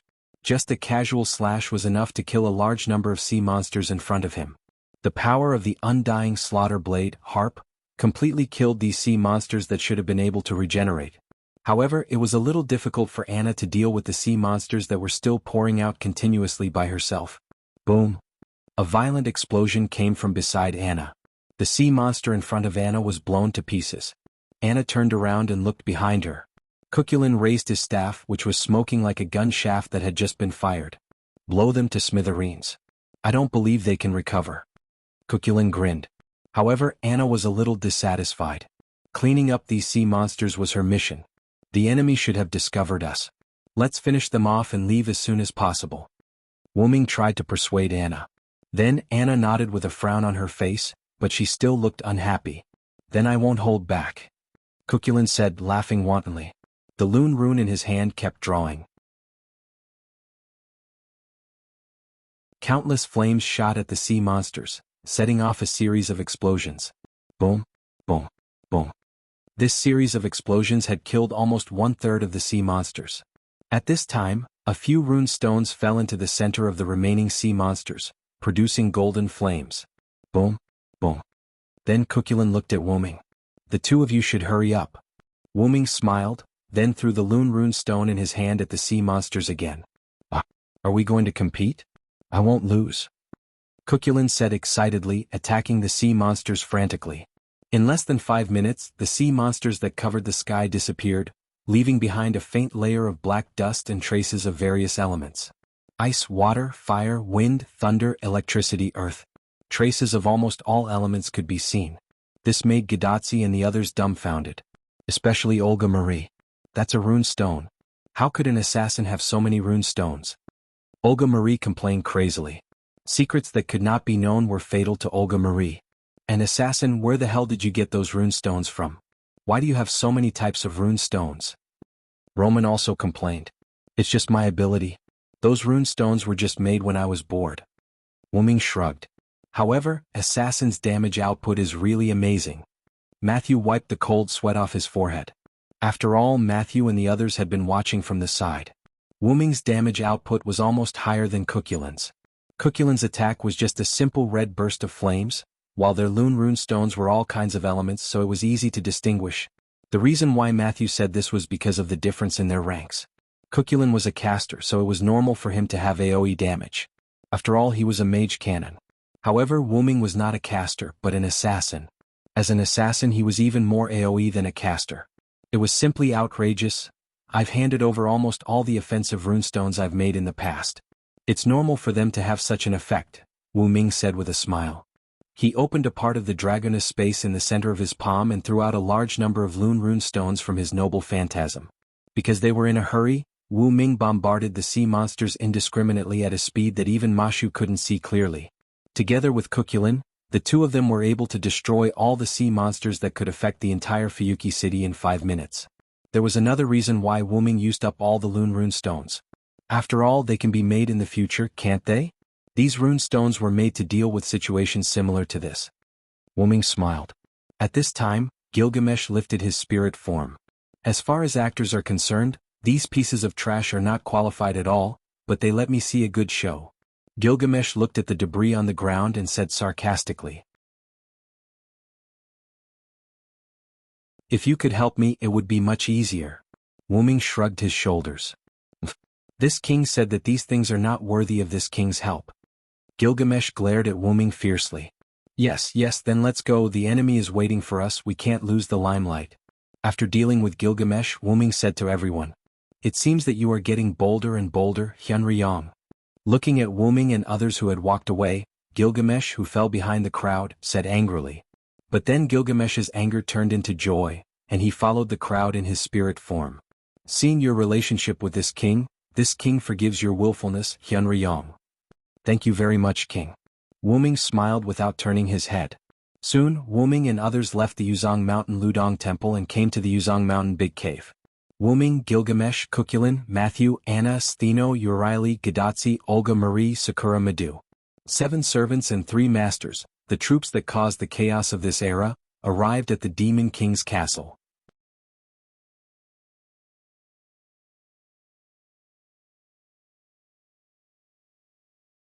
Chapter 368. Looking at the hole filled with magic, Gadazi and the others couldn't help but tense up.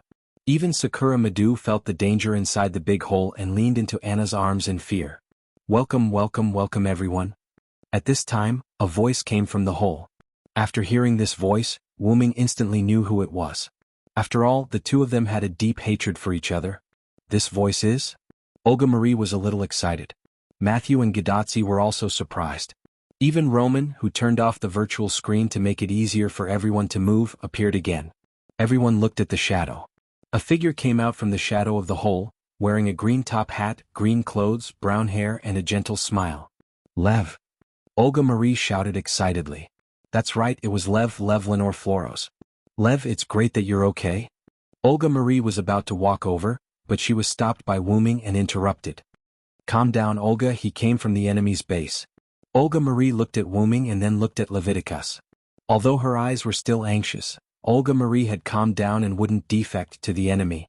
After Wu Ming's persuasion, Olga Marie was now very calm. If it was the previous Olga Marie, she would have rushed over when she heard Lev's voice. Lev, are you still alive? At this time Roman asked cautiously. It's Romani. I remember I should tell you to go to the control room immediately. Why didn't you listen to me? Although Lev still had a gentle face and tone, everyone could feel the anger in his words. Lev. Romani looked at Lev in disbelief. Now, not only Roman, but also Matthew and Gadotsi had seen that there was something wrong with Professor Leviticus. Lev. You're not a fake Lev, are you? Olga Marie asked. Leviticus' years of experience and habits made Olga Marie see that, as Wu Ming said, the other party was not a fake Leviticus. Yes, Olga, I am indeed Lev Lenore Floros. Lev smiled and looked at Olga Marie. By the way, you're also working hard, Olga? Lev said. It's okay, but I have a follower. Olga Marie smiled. She also saw that this Professor Lev was a little different from the previous Lev, but there was no doubt that this was the real Leviticus. However, Lev's words made Wu Ming's words. Later, as if confirming Wu Ming's guess, Lev said those words. You actually died a long time ago. Sure enough. Wu Ming frowned. Since Lev said to let Roman go to the control room, Wu Ming guessed that the explosion in the control room was Lev's doing. Now it seemed that he was right. After Lev finished speaking, Olga Marie was a little sluggish and made a puzzled sound. I'm dead? Olga Marie said with some disbelief. That's right, Olga. I put the bomb under your feet. I didn't expect you to still be alive. No, I should say that you're still alive in the state of a spirit, Lev explained to Olga Marie kindly. The bomb, under my feet. Olga Marie's voice was a little trembling. Yes, Olga, now you can't go back to Chaldea because your body is dead.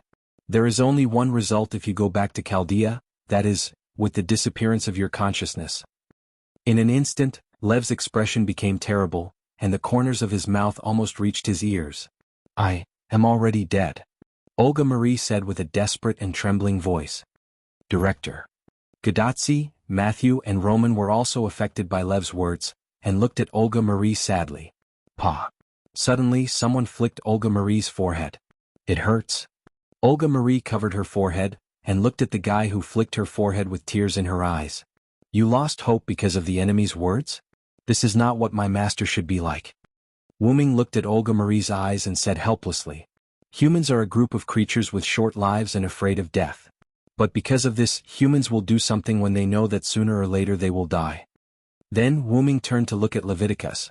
Let's not talk about whether this guy is lying to you or not. If we can't restore this singularity, I'm afraid that not only Olga Marie, but also Tachika, Matthew and even Roman will die.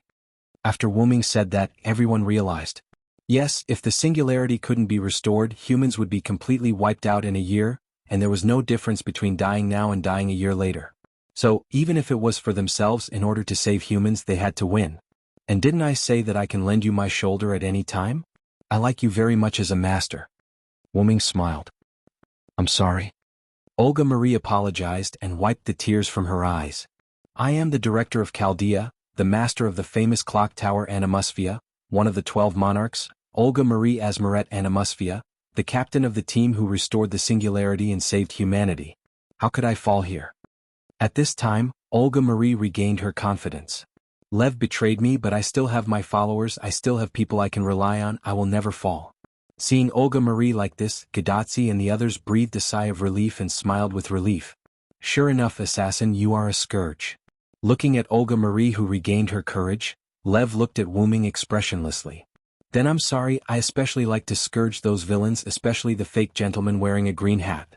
With that, Wu Ming deliberately took off his black hat and made a noble salute. Did you know? I was going to burn down this era and give the Holy Grail to Queen Arthur. I was going to leave this era, but who told me to meet you? Lev didn't care about Wu Ming's mockery and continued speaking calmly. My idea is right, the last master of humanity can't do anything, the dead Olga Marie can't do anything, these tools, followers, can't do anything. Then Lev showed a terrible expression. The most important thing is you. But, in an instant, Lev returned to his amiable appearance. But it doesn't matter, you're going to die anyway, I'll be merciful and forgive all the things that annoy me. You really dare to say that? Bastard. Whoosh whoosh whoosh. Poochie.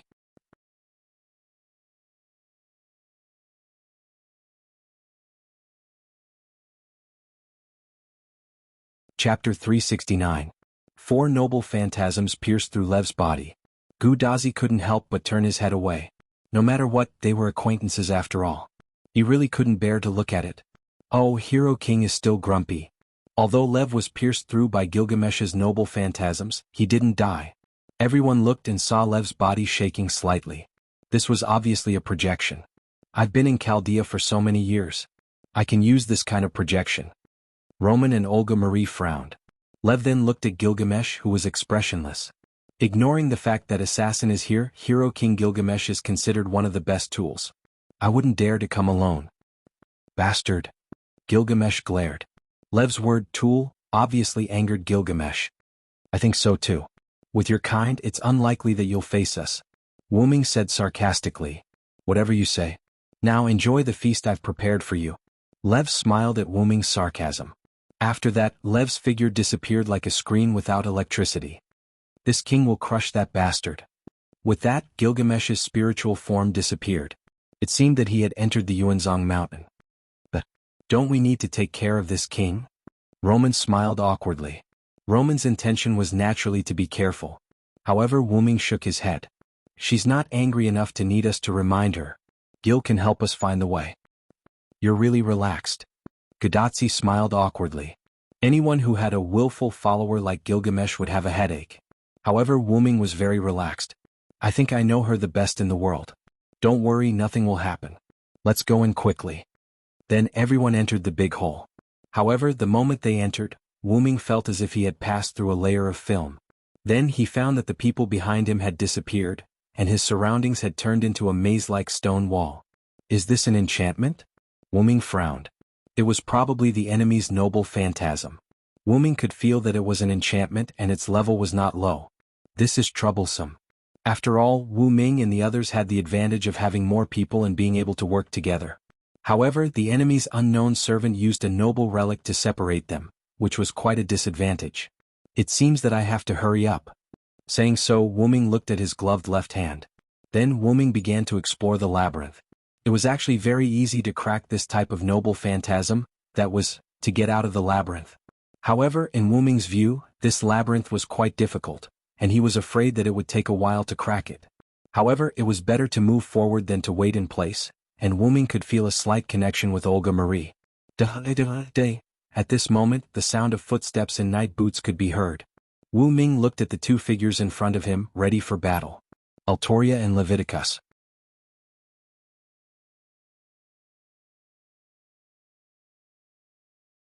Welcome, welcome, welcome to Chaos Labyrinthos. Lev was the first to speak, looking at Wu Ming with a pleasant expression. Chaos Labyrinthos? Is that the name of this noble phantasm? Wu Ming began to think. Yes, I'll tell you directly, this noble phantasm is held by a monster named Militanos, but then again, it's really easy to control a berserker.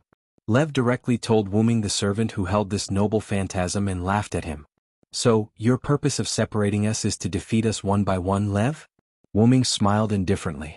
That's right, but don't be mistaken, I don't want to use King Arthur's sacred sword. Lev admitted generously. I think so. Wu Ming sneered. The feeling between Wu Ming and Lev was comparable to life and death enemies, and they would not let go of the opportunity to kill each other. You didn't leave this era but stayed, I'm afraid it's because of this, right? Wu Ming asked. Yes, I don't know why, but when I think of killing you with my own hands I feel very happy. Lev grinned and looked at Wu Ming ferociously. Spare, you go and deal with the last master of Chaldea, I specifically left them behind. Lev ordered Altoria. Altoria did not say a word and left step by step. It seemed that as Lev said, she wanted to deal with Wu Ming with her own hands. Wu Ming thoughtfully looked at Artoria who was leaving. He always felt that Artoria obeyed Lev's orders for another reason. Then let's begin, assassin. Lev laughed ferociously, and his body began to squirm and change. As for the others, Gilgamesh looked at the empty space around him. This seemed to be the center of the labyrinth, and it was the size of a few football fields. Standing opposite Gilgamesh was a spearman in golden armor. A rat that escaped dares to appear in front of this king again? Gilgamesh looked at Karna with disdain. I have no choice. Only I can defeat you, so the master sent me here, Karna said emotionlessly. Then, are you ready to be cut into pieces? Instantly, countless golden ripples appeared behind Gilgamesh. Karna, who was opposite him, also raised the spear in his hand that was transformed from the Brahmastra. Stheno and Euryale looked at the labyrinth where only the two of them were left, and looked around cautiously. At this time, a scarlet eye emerged from the shadows of the labyrinth beside them. Cuchulain put his staff on his shoulder and looked at the white-haired, red-clothed man with two swords in front of him. He smiled. You must be Archer. How ironic that you're using two swords. Didn't you want to fight me with your staff? The unknown heroic spirit said calmly. You're right. Cuchulain put his staff in a spear position and pointed it at the unknown servant. Come on, Archer. After that, Cuchulain rushed forward. The unknown heroic spirit also stomped his feet and faced Cuchulain. Anna raised her scythe, and the person behind her grabbed onto Anna's cloak in fear, not daring to look at Sakura Madhu. Opposite them, a man with two spears and a mole at the corner of his eye stood there. Dirty? Anna suddenly said. I'm sorry, but this is irresistible. Blame it on the fact that you're women. Gadotsi and the others came to a huge underground cavern. I'm afraid this is the depths of the cavern. It seems that Assassin and the others were separated from us by some unknown means, Olga Marie analyzed. At this time, the sound of iron boots stomping on the ground was heard. The Dark Night King appeared in front of everyone. Everyone's battle on every battlefield had begun. You're tuning in to the Han Lee's Wuxia Chronicles YouTube channel. We're so grateful for your support, and don't forget to subscribe to join us on this incredible journey through captivating stories. Your generosity through donations truly makes a world of difference, as it's the primary source of revenue that allows me to expand and enhance this channel for you. Thank you from the bottom of my heart for being a part of this adventure.